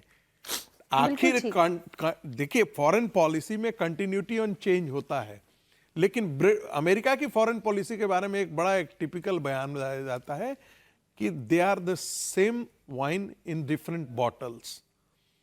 तो उनकी पॉलिसी बदलती नहीं है, चाहे जो बाइडेन आ जाए या ये आ जाए, कोई फर्क नहीं पड़ता है। लेकिन व्हाइट हाउस का ये एक ही अंतर पड़ता है कि जो है वो जो डेमोक्रेट्स है वो पैसा बचा बचा करके लाते थे, और जो रिपब्लिकन्स हैं जब सत्ता में आते हैं तो युद्ध थोप देते हैं। जॉर्ज बुश आया तो जॉर्ज बुश ने युद्ध थोप दिया। ट्रंप आए तो ट्रंप से उम्मीद की जा रही थी, ट्रंप मसीहा नेता बनने की दिखा रहे थे, लेकिन असल चेहरा तो जो नकाब से जो चेहरा निकल करके उतर करके आया, वो तो चाहते हैं वेनेजुएला को कब्जा करना। बाइडेन से ज्यादा युद्ध में ज्यादा झोंका दुनिया युद्ध को ट्रंप ने। ये तो पूरा युद्ध पिपासु दिख रहे हाँ, हैं। वही तो कह रहा हूँ, बाइडेन से ये ज्यादा युद्ध उन्होंने। पिपासु दिख रहे हैं। ठीक सर। ऐसे में इनका दावा कि अब नहीं, इनको जो कोई हमेशा नोबेल ये प्राइज कह मिले। रहे, जो हमेशा ये कहे कि हमारा मिलिट्री का विकल्प खुला है, क्योंकि व्हाइट हाउस यही तो बयान दे रहा है, डोनाल्ड ट्रंप कर क्या रहे हैं। अच्छा, वेनेजुएला के खिलाफ अमेरिका की कार्रवाई को लेकर भले ही कई देशों में बहुत गुस्सा हो, लेकिन उसका हश्र क्या है? ये केवल गुस्से तक ही तो सीमित है। अर्जेंटीना में हजारों लोग हाथों में बैनर पोस्टर लेकर सड़कों पर आ रहे हैं, ट्रंप के खिलाफ नारेबाजी कर रहे हैं, ट्रंप को क्रूर भी बता रहे हैं। लोगों ने अमेरिकी फ्लैग को आग लगाई। प्रदर्शनकारियों ने मादुरो और उनकी पत्नी को फौरन रिहा करने की मांग की। आपको ये बता दें कि प्रदर्शन केवल अर्जेंटीना में ही नहीं हो रहा है, ये क्यूबा, पोर्टलैंड, उत्तर कोरिया, वॉशिंगटन, पेरिस समेत कई देशों में हो रहा है। ट्रंप के खिलाफ लोगों में भारी गुस्सा है, और जब हम ये तस्वीरें दिखाते हैं तो एक बार फिर से दर्शकों को ये याद दिला देना जरूरी है, ये जो प्रदर्शन आप देख रहे हैं, ऐसा नहीं है कि ये मादुरो और उनकी पत्नी के समर्थन में हो रहा है, ये ट्रंप की दादागिरी के खिलाफ हो रहा है। मादुरो ने हो सकता है गलतियां की हो सकता है इलेक्शन रिग किया हो सकता है ड्रग्स का जो चार्जेस उनके ऊपर लगाया गया वो सब सही हो, लेकिन क्या इससे डोनाल्ड ट्रंप को यह अधिकार मिल जाता है कि वो किसी देश के राष्ट्राध्यक्ष को जब चाहे, जहां चाहे, जैसे चाहे वो उठा कर ले आए, बंधक बनाकर अपने देश में, फिर उसके खिलाफ कोर्ट केस चलाएं? इसलिए ये प्रदर्शन हो रहा है जो आप देश के कई राष्ट्रों में देख रहे हैं। ये दुनिया भर में प्रदर्शन चल रहा है। एक तस्वीर इसकी भी दर्शकों के सामने हम हर्षवर्धन जी रख रहे हैं। ट्रंप के खिलाफ देखिए, ट्रंप के मुंह में खून लग गया है। इसके अलावा कोई ट्रंप का भी जो कैरेक्टर है उसको अच्छे से डिफाइन करने वाला कोई और शब्द नहीं है, कोई और वाक्य नहीं। ट्रंप के मुंह में खून लग गया। और वेनेजुएला के राष्ट्रपति को जिस तरह से वो उठाने में कामयाब रहे, ऐसा नहीं, वो अपने पिछले कार्यकाल में भी एक कोशिश वो कर चुके थे, लेकिन असफल रहे थे। वो तब भी चाहते थे कि उसको उठा लें। ट्रंप चाहते हैं कुछ ऐसा आउट ऑफ द बॉक्स करें कि वर्ल्ड हिस्ट्री में, अमेरिकन हिस्ट्री में उनको ऐसे देखा जाए कि जो न भूतो न भविष्यति, जो कोई नहीं कर पाया। दूसरा, अमेरिका की गिरती हुई साख, गिरती हुई ताकत, चाइना का बढ़ता हुआ कद, वो उनको परेशान करता है। उनको लग रहा है कि हम ये करके जाएं कि फिर अगले 10, 20, 50 साल तक अमेरिका, वो जो जिसको बार बार कहा जाता है कि वो ड्रीम है दुनिया के हर किसी का, वो बना रहे। लेकिन जरा सोचिए, वेनेजुएला के बाद जो अभी उन्होंने टिप्पणियां की हैं, आप दूसरे देशों को धमकी दे रहे थे, वहां तक चल रहा है। ग्रीनलैंड डेनमार्क का पार्ट है, जो एग्रीमेंट है वो डेनमार्क की टेरिटरी वो माना जाता है। ग्रीनलैंड तो मुश्किल से 50-60 हजार लोगों का द्वीप है, सबसे बड़ा द्वीप समूह है, उसकी अपनी दूसरे तरह की स्ट्रेटेजिक लोकेशन है। लेकिन जरा सोचिए, वो नाटो का मेंबर है, यानी सेकेंड वर्ल्ड वॉर के बाद जो peace guarantee, security guarantee western world, यूरोपीय यूनियन ने मिलकर इन देशों को, इन समूहों को दी थी, वो ध्वस्त होने जा रहा है। इसको आप यूं देखिए, यानी ट्रंप ऐसे डिसरप्टर हैं जिसको बार बार हम लोग कहते हैं ना कि जिस पेड़ पर बैठे हैं वहीं दनादन कुल्हाड़ी चलाए जा रहे हैं। अब सवाल यह है कि जो डेनमार्क के एम्बेसडर कह रहे हैं, जो डेनमार्क प्रेसिडेंट ने बोला है, इसके बाद क्या अब ये होता हुआ दिख रहा है कि जैसे वो मजाक उड़ा देते थे, किसी राष्ट्राध्यक्ष को यूं कह देते थे, हमने उससे कहा अच्छा ठीक है, मैक्रोन से मैंने कहा ये करो ये करो ये करो, उसने कहा नहीं करेंगे तो वे करना होगा, अच्छा कर लेता हूं, कर ले। जिस अंदाज में वो बताते हैं वो दुनिया के हर व्यक्ति को अपमानित कर रहा है। और मैं फिर कह रहा हूं, ये अमेरिका के लिए अभी भले बहुत अच्छा दिख रहा हो, शायद उतना अच्छा होगा नहीं, क्योंकि आप रिजर्व पे कब्जा कर लेंगे। आपने अभी कहा कि हमने तय कर लिया है, कंपनी तेल निकालेगी, हम उसको तय करेंगे कि वेनेजुएला के लोगों के हक में जाए, अमेरिका के लोगों के हक में जाए। मुझे लगता है अब धीरे धीरे अमेरिका और ट्रंप के खिलाफ लोग खड़े हो रहे हैं, उसकी एक तरह से कहे कि प्रतीक के तौर पर दिखता है। एक लाइन, सर एक ही लाइन, सिर्फ एक लाइन। अमेरिकन लोग जो डेमोक्रेसी, अपने डेमोक्रेसी पर बहुत गर्व करते थे, वो आज कहीं मुंह दिखाने लायक हैं क्या? वो कहीं कुछ बोलने लायक हैं क्या? बस इतनी सी बात। ओल्डेस्ट डेमोक्रेसी का मतलब ये नहीं होता है कि वाइब्रेंट भी हो। वाइब्रेंट नहीं, डेमोक्रेसी वो ओल्डेस्ट देखनी हो डेमोक्रेसी नहीं है, तो आप भारत को देखिए। वो ओल्डेस्ट डेमोक्रेसी नहीं है। प्रधानमंत्री ने जब ये कहा कि मदर ऑफ डेमोक्रेसी, तो ऐसे नहीं कहा। नेशनलिज्म को लेकर के भी बड़ा डिबेट है यूरोप और अमेरिका को लेकर के। वो ये नहीं कह सकते कि हम पुराने डेमोक्रेसी हैं ना। ये इतिहास से मतलब मुख मोड़ने वाली या इतिहास से बेईमानी वाली बात हो मार्को जाएगी। रूबियो का नया बयान आया है, उन्होंने कहा है कि अगर डेनमार्क ग्रीनलैंड नहीं देगा तो हम खरीदने को तैयार हैं, हम खरीद लेंगे उसको, हम कब्जा नहीं करेंगे, हम लेकर उसका भुगतान करेंगे। अब वो खरीदने की बात कर रहे हैं, मतलब आपको देना पड़ेगा, या तो आप खुशी खुशी दे दो हमको, या हम कब्जा कर लेंगे, फिर उसका जो हमें लगता है वो भुगतान हम आपको कर देंगे। जैसे वेनेजुएला से कह दिया कि भाई 5 करोड़ बैरल दुकान खुली तेल हुई हम आपसे है, लेंगे, खरीद जबरदस्ती। फरोख्त हो रही है। सोचिए, दुकान खुली हुई है, खरीद फरोख्त के लिए बैठना चाहते तो हैं, जबरदस्ती बेचना पड़ेगा आपको। ये कोई गल्ला है क्या? ये दुनिया है और ये दुनिया के राष्ट्र हैं, उसमें दादा बनना चाहते हैं अमेरिका और डोनाल्ड ट्रंप, तो क्या उनकी ये दादागिरी यूं ही बर्दाश्त की जाती रहेगी? वेनेजुएला को लेकर जो ट्रंप का रुख है और इस रुख के खिलाफ जिस तरह से तमाम देश खड़े हो रहे हैं, हमने ग्रीनलैंड की बात की, डेनमार्क की बात की, चीन रूस की बात की, फ्रांस की भी बात करनी बहुत जरूरी है। इमैनुअल मैक्रोन ने अमेरिका के इस कदम को गलत बताया। ट्रंप अब मैक्रो से इतना चिढ़ गए हैं कि उन्होंने उनकी मिमिक्री कर दी। ट्रंप ने उनकी न सिर्फ मिमिक्री की, उनका मजाक उड़ाया, और मैक्रो की मिमिक्री करते हुए ट्रंप ने कहा कि मैक्रो को दवा के दाम बढ़ाने के लिए टैरिफ की धमकी दी, तो मैक्रो गिड़गिड़ाने लगे और दवा के दाम बढ़ाने के लिए मान गए। मुझसे कहा कि ये बात किसी को ना बताएं, इससे उनकी बेइज्जती हो जाएगी। ये डोनाल्ड ट्रंप हैं, सोचिए जरा। भाई ऐसा तो हमारे गली मोहल्ले का छोटा बच्चुआ टिप्पणी भी कर रही है, हंसने छोटा के अलावा बच्चुआ भी कोई भी, बात नहीं। भाई मैं कह रहा हूँ अब कि मैं तो दिखा देती हूँ 12th ना क्लास का बच्चा जो इमैच्योर बच्चा होता है ना, वो भी इमेच्योर इज द इतना राइट इस वर्ड प्रकार की बात नहीं करता है। कई बातें तो राष्ट्राध्यक्षों को भी में दिखा देते हैं इतनी सर। गंभीर होती है। मैच्योर बच्चा है ना, मैच्योर टू इमेच्योर। जरा ये हमेशा रिएक्शन ऐसा दिखा कोट दें सर, बांधते हुए क्यों निकलते हैं? रिएक्शन दिखा दें sir. Emmanuel said to me, Donald, you have a deal. I would love to increase my prescription drug prices by 200% or whatever. I would love to do it. It'd be such an honor. Whatever you want, Donald, please. Don't tell the population. Please, Donald, I beg you. Every country said the same thing. No, no, no, we will not do this. Stand up comedian बन गए हैं क्या Donald Trump? क्या stand up comedian बन गए हैं? ये America के राष्ट्रपति हैं। विदूषक बन गए ये। नहीं, देखिए कोई भी राष्ट्रपति, किसी ने नहीं है अपने सोशल ट्रूथ से, कोई राष्ट्रपति अपने ट्विटर हैंडल से अपने देश की विदेश नीति चलाए, मुझे इनसे बेहतर कोई उदाहरण दिखाई नहीं दिया है, और इनसे बदतर कोई उदाहरण नहीं दिखाई देगा। क्योंकि डिप्लोमेसी में बहुत सारी ऐसी बातें होती हैं जो पर्दे के पीछे होती है। नरेंद्र मोदी और उनमें बहुत सारी ऐसी बातें भी होंगी। पुतिन के साथ नरेंद्र मोदी की क्या बातें हुई होती, वो सिर्फ पुतिन जानते होंगे या नरेंद्र मोदी जानते होंगे, या दोनों कभी अपने मेमोयर्स लिखेंगे तब दुनिया को पता होगी।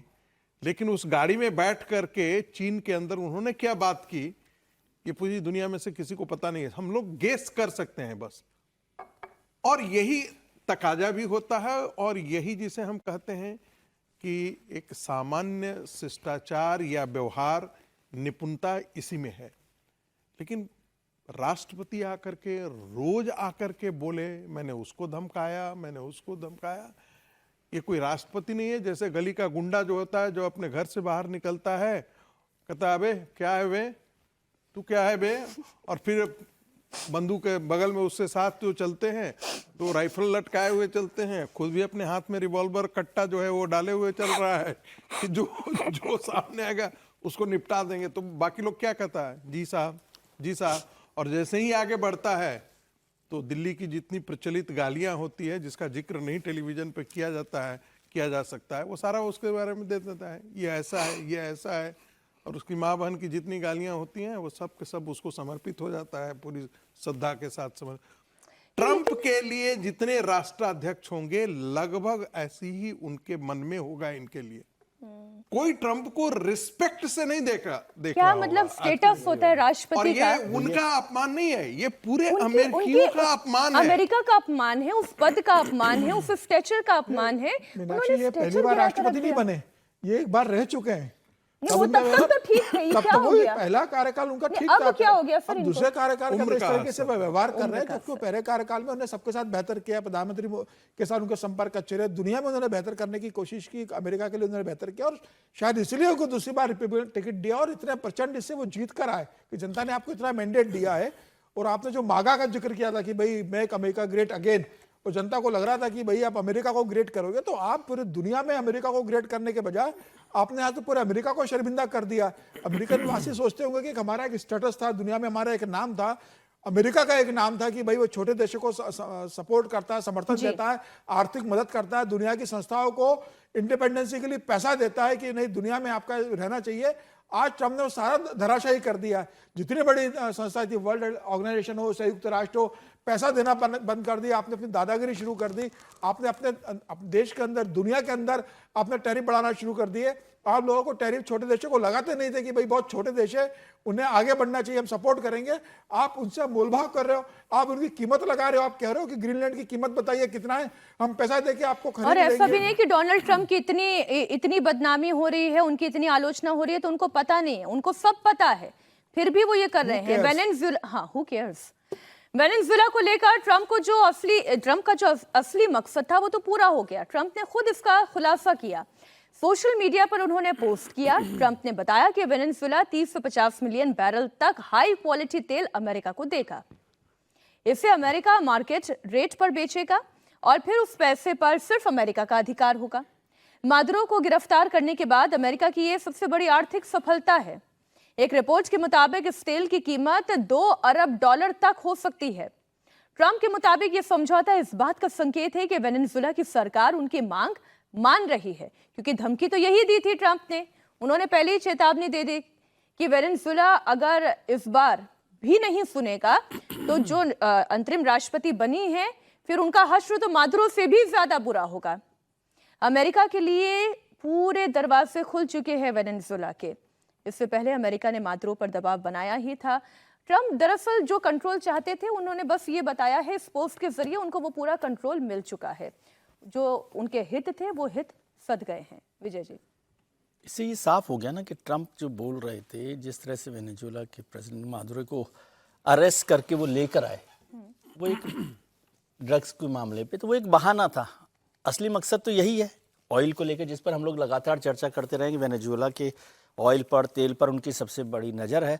और जिस तरह से जो वाइस प्रेसिडेंट थे उनको भी जिस धमकी दी उन्होंने और कहा कि भाई ये नहीं चलेगा और मैं हमला करूँगा, तो अब केवल धंधे को वो डिप्लोमेसी और देशों पर कब्जा करने की नीति बना रहे हैं। ये बहुत दिनों तक नहीं चलने वाली है। देश और खड़े हो रहे हैं। वेनेजुएला के मामले में भी बहुत सारे देशों ने विरोध किया है ट्रंप का, मगर ये साफ हो गया कि वो डिप्लोमेसी करते ही नहीं, वो केवल धंधा जो है अपना कर रहे हैं। और जो बात बताई गंदा है पर धंधा है। हाँ, गंदा है पर धंधा है, लेकिन उन्हीं के लिए यही अच्छा है और वो धंधे के लिए कहीं तक भी जा सकते हैं। जो बात हमने शुरू में प्रोग्राम में की थी ना कि वो प्रधानमंत्री जी के साथ फिर से थोड़ी मीठी मीठी बातें करने लगे, वो भी धंधा ही है, क्योंकि धंधे पर जो चोट लगी है अपाचे पे, तो उस वजह से वो अब फिर से वहीं पर आए। और वेनेजुएला को लेकर तो खुद ने साफ कर दिया ये बात, कोई और नहीं कह रहा। जब वो कह रहे भाई ऑयल को लेकर मेरा जो मकसद था वो पूरा हो गया और अभी तो वो फिर चलेंगे, इससे आगे बढ़ेंगे। वो पूरी की पूरी वहाँ के जो ऑयल का भंडार है उस पर कब्जा करना उनका मकसद है।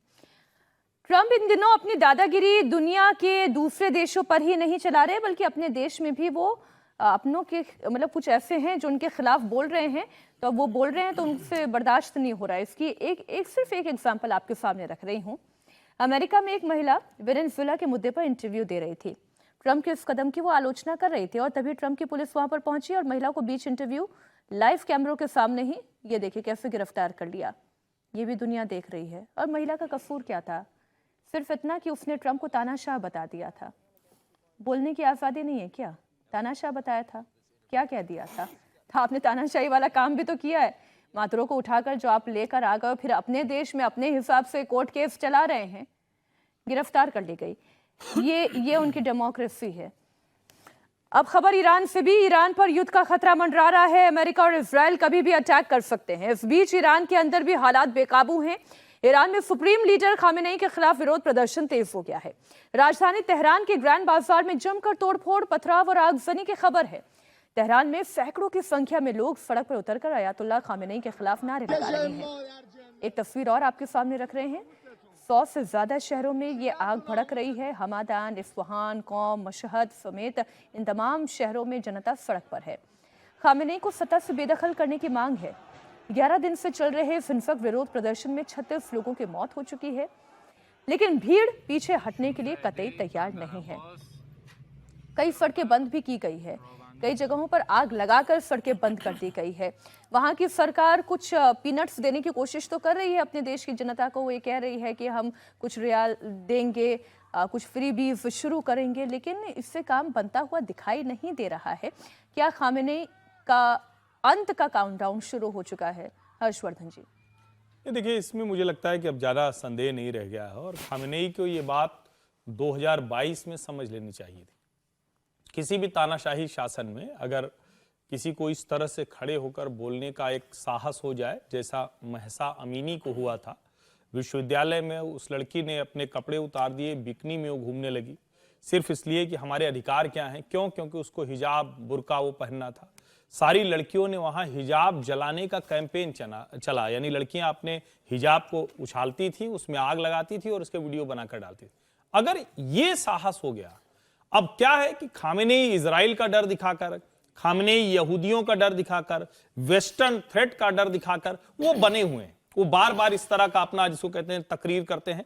लेकिन अब वहां के लोग सड़कों पर निकल पड़े और ये जो नौजवान निकले हैं, इनको बहुत साफ है, बड़ी स्पष्टता है। जैसे बार बार ये कहा जाता था ना कि अच्छा खामेनेई गया तो अमेरिका कब्जा कर लेगा। ये कह रहे हैं कि एक बार तुम जाओ, हम तय करेंगे दूसरा कौन आएगा, कैसे आएगा। रजा शाह पहलवी इस पे अपनी भूमिका देख रहे हैं, क्योंकि लंबे समय से वो लगातार प्रतिदिन वो वहां लोगों से बात करते हैं। उनकी कोर टीम है, उसके जरिए वो अपना एक जो मूवमेंट है उसको क्रिएट कर रहे हैं। लेकिन वहां के लोग शायद अब इसके लिए तैयार हो गए हैं कि अब खामेनेई का ये शासन हटाना ही पड़ेगा, जिस तरह से अधिकार उन्होंने लोगों के लिए लिए हैं। और बस एक ही खतरा है, जिसको मैं बार बार कहता हूं, अमेरिका कहीं पूरी तरह से वहां काबिज न हो जाए। ये एक खतरा है। ये ईरान के लोगों को ध्यान में रखना है। खामेनेई को हटाओ और अपनी डेमोक्रेटिक गवर्नमेंट चुनो। अच्छा, ईरान में खौफ है और पूरा मुल्क क्योंकि बगावत की आग में जल रहा है, जिसकी तस्वीरें हम लगातार दिखा रहे हैं। तो दूसरी तरफ ट्रंप और नेतन्याहू की धमकियां भी हैं। ईरान के सुप्रीम लीडर खामेनेई ने सोशल मीडिया के जरिए अमेरिका को चेतावनी दी। उन्होंने 2025 में जून की जंग की याद दिलाई। उन्होंने कहा कि 12 दिनों की जंग में दुश्मन सीज़फायर की भीख मांगने लगा था। कहने लगे कि वो हमसे लड़ना नहीं चाहता, ये दुश्मन बेशक धोखेबाज है। तो ये पोस्ट भी हम आपके सामने इसलिए रख रहे हैं कि अब ये जिन्हें धोखेबाज कह रहे हैं, हम जानते हैं कि इन्हें धोखेबाज कह रहे हैं, लेकिन कहाँ है खामेनेई, वो भी तो लोगों के सामने नहीं आ रहे ना। सब कुछ सोशल मीडिया पर ही चल रहा है। देखिए, पहली बात तो कि ईरान जो है वो वेनेजुएला नहीं है। दूसरी बात, लैटिन अमेरिकन कंट्री होने के नाते लैटिन अमेरिका के नज़दीक वो कंट्री है, साउथ अमेरिका में होने के कारण वो रसिया से उतना काफ़ी दूर पड़ जाता है, जहाँ से उनको सप्लाई जो है, आर्म सप्लाई और सपोर्ट जो है वो उनके लिए मुश्किल है। लेकिन ईरान को यदि रसिया यदि सपोर्ट करना चाहे तो ज़्यादा मुश्किल नहीं होगा। ईरान को यदि चाइना सपोर्ट करना चाहे, चाहे वो मिसाइल हो, एटम बम हो या जो भी आर्म्स एनिमेशन हो, आखिर चाइना और रसिया भी तो चाहेगा ना कि थोड़ा ट्रंप की दांत को जितना तोड़ा जा सकता है तोड़ा जाए, उनको भी वार में उलझाया जाए। और जो स्थिति आज के दिन में बनी है, क्या नाटो के सारे देश समर्थन में एक साथ आकर के खड़े हो जाएंगे? सर, आपने क्योंकि रूस के बाद की खबर इसी से जुड़ी हुई है, मैं ये खबर बता दूं, रूस सपोर्ट कर रहा है ईरान को और उन्होंने अपनी एक खतरनाक मिसाइल ईरान को गिफ्ट की है। ये इसी से जुड़ी हुई, क्योंकि आपने जब बात कही कि रूस कैसे सपोर्ट कर रहा है, इस्कंदर जो है वो उसकी खतरनाक मिसाइल है, ये उन्होंने मिसाइल सिस्टम ईरान को गिफ्ट किया है। बिल्कुल, तीनों के बीच में एक बहुत अच्छी अंडरस्टैंडिंग है और वो चौथा भारत को लाना चाहते थे कि चौथा भारत भी उस खेमे का हिस्सा बन जाए। लेकिन भारत के साथ दिक्कत क्या है कि वो चीन के साथ उसके संबंध उतने अच्छे नहीं है और जो डिस्प्यूट है वो डिस्प्यूट रिजॉल्व नहीं होता हुआ दिख रहा है और काफ़ी खटास है रिश्तों में, डोमिनेंस को लेकर के भी है, रीजन में डोमिनेंस को लेकर के और बाकी जगह भी आउटसाइड रीजन भी डोमिनेंस को लेकर के। तो इसलिए वो आपसी प्रतिस्पर्धा के कारण इन दोनों का एक साथ नहीं आ पाना होता है। नहीं तो चाहते तो थे कि ये ट्राइका के साथ चतुष्कोण भी ये बन ही जाए। दूसरी बात जो है, खामेनेई ने अपने जो पब्लिक सर्वेंट हैं वहाँ के, उसकी सैलरी 43% बढ़ा दी है। और जो फूड सब्सिडी है, फूड पर जो सब्सिडी है, उसको भी काफी बढ़ा दिया है। तो कंटेन करने की कोशिश वो कर रहे हैं, खामनेई कर रहे हैं।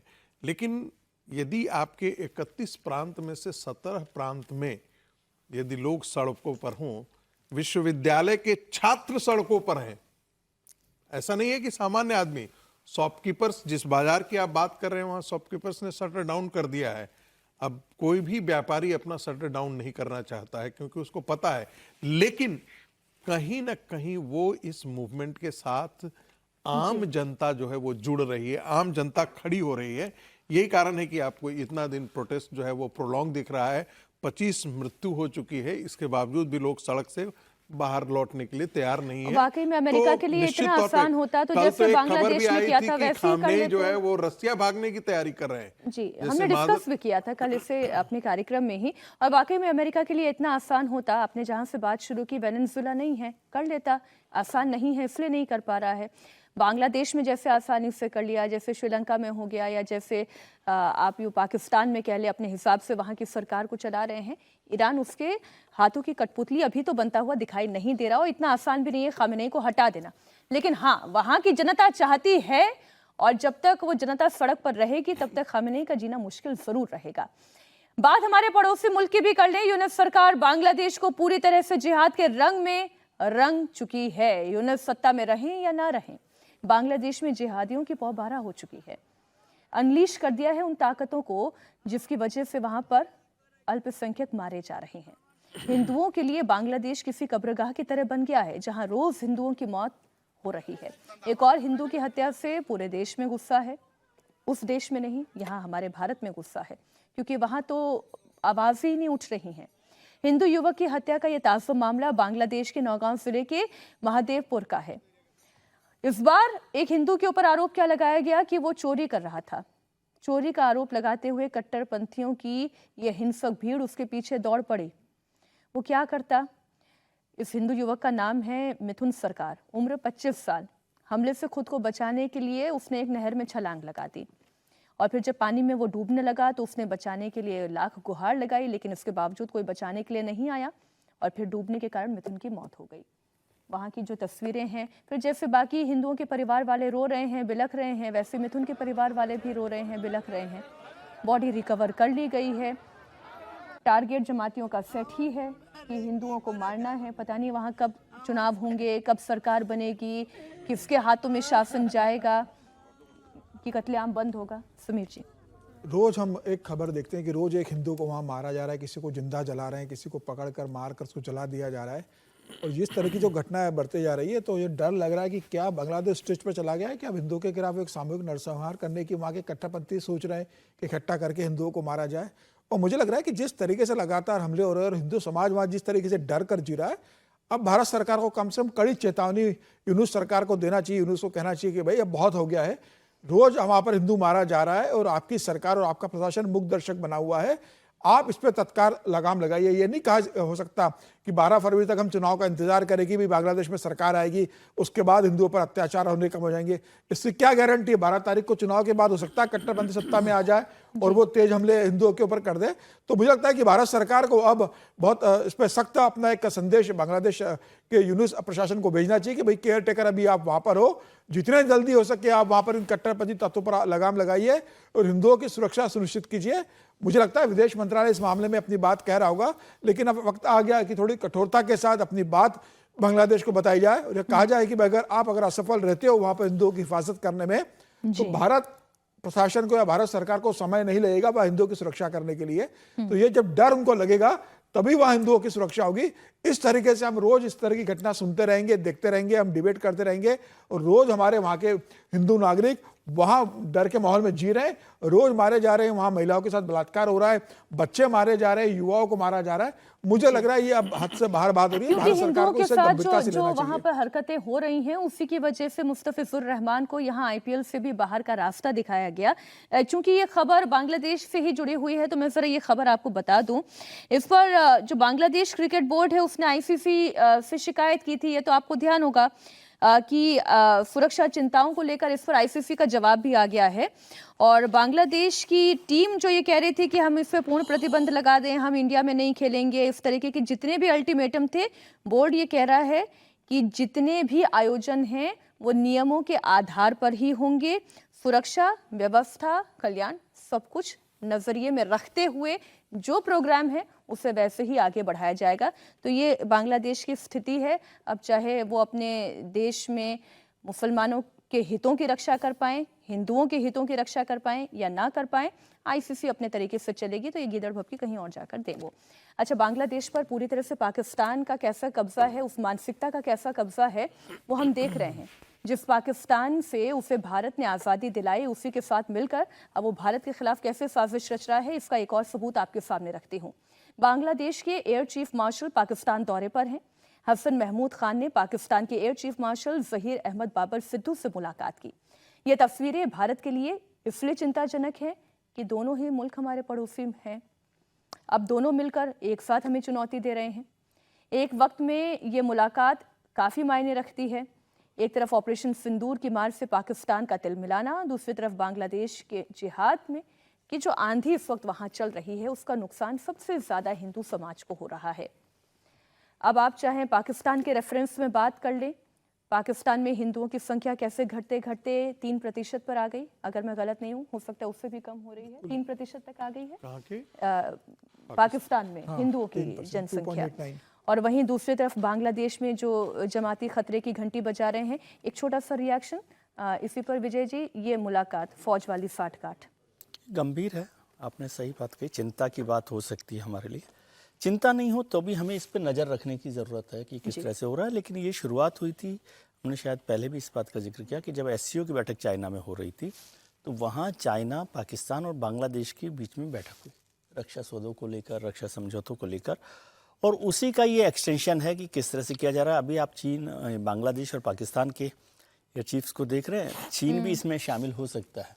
तो ये हमारे लिए चिंता की बात है, क्योंकि पहले ही हमारे पास ये ट्रायंगल डबल फ्रंट तो खुले हुए हैं, 2 फ्रंट्स तो खुले हुए हैं, पाकिस्तान का और चाइना का। बांग्लादेश का भी यदि इस तरह से खुलता है, अभी उन्होंने एक सैनिक अभ्यास भी ज्वाइंट किया है। जी सर, ज्वाइंट मिलिट्री एक्सरसाइज भी पाकिस्तान और बांग्लादेश ने की है। तो तीनों चीज़ों पर भारत की, जाहिर है भारत सरकार की नज़र होगी, सेना की भी हमारी नज़र होगी। लेकिन चिंता की बात है कि क्या भारत इसमें कोई महत्वपूर्ण भूमिका निभा सकता है कि कैसे वो, अब ये तय तो बांग्लादेश को करना है ना, अब किस तरह से वहाँ पर होगा यूनिट सरकार। इसलिए मैंने कहा सर, जल्द चुनाव हो, किसी पार्टी के हाथ में कमान जाए, जमातियों के हाथ से कमान निकल कर बिल्कुल किसी पॉलिटिकल पार्टी के हाथ में जाए, जिनसे कम से कम आप बात तो कर सके, नेगोशिएट तो कर सकें सर। शो का समय, लेकिन तारिक रहमान ने एक बड़ी बात कही है। तारिक रहमान ने कहा 1971 के बिना बांग्लादेश का अस्तित्व नहीं है, चर्चा अधूरी है। तो ये भी एक महत्वपूर्ण है। तो ठीक है, बीएनपी चाहे जैसे हम देखें, लेकिन अगर तारिक रहमान सत्ता में आते हैं और जमातियों का थोड़ा हिस्सा कम रहता है, दबाव कम रहता है, तो शायद बहुत सी चीजें बदलेंगी। आज कहानी कुर्सी के में इतना ही। बहुत शुक्रिया हर्षवर्धन जी, विजय जी, प्रोफेसर साहब, समीर जी, इस चर्चा में शामिल होने के लिए।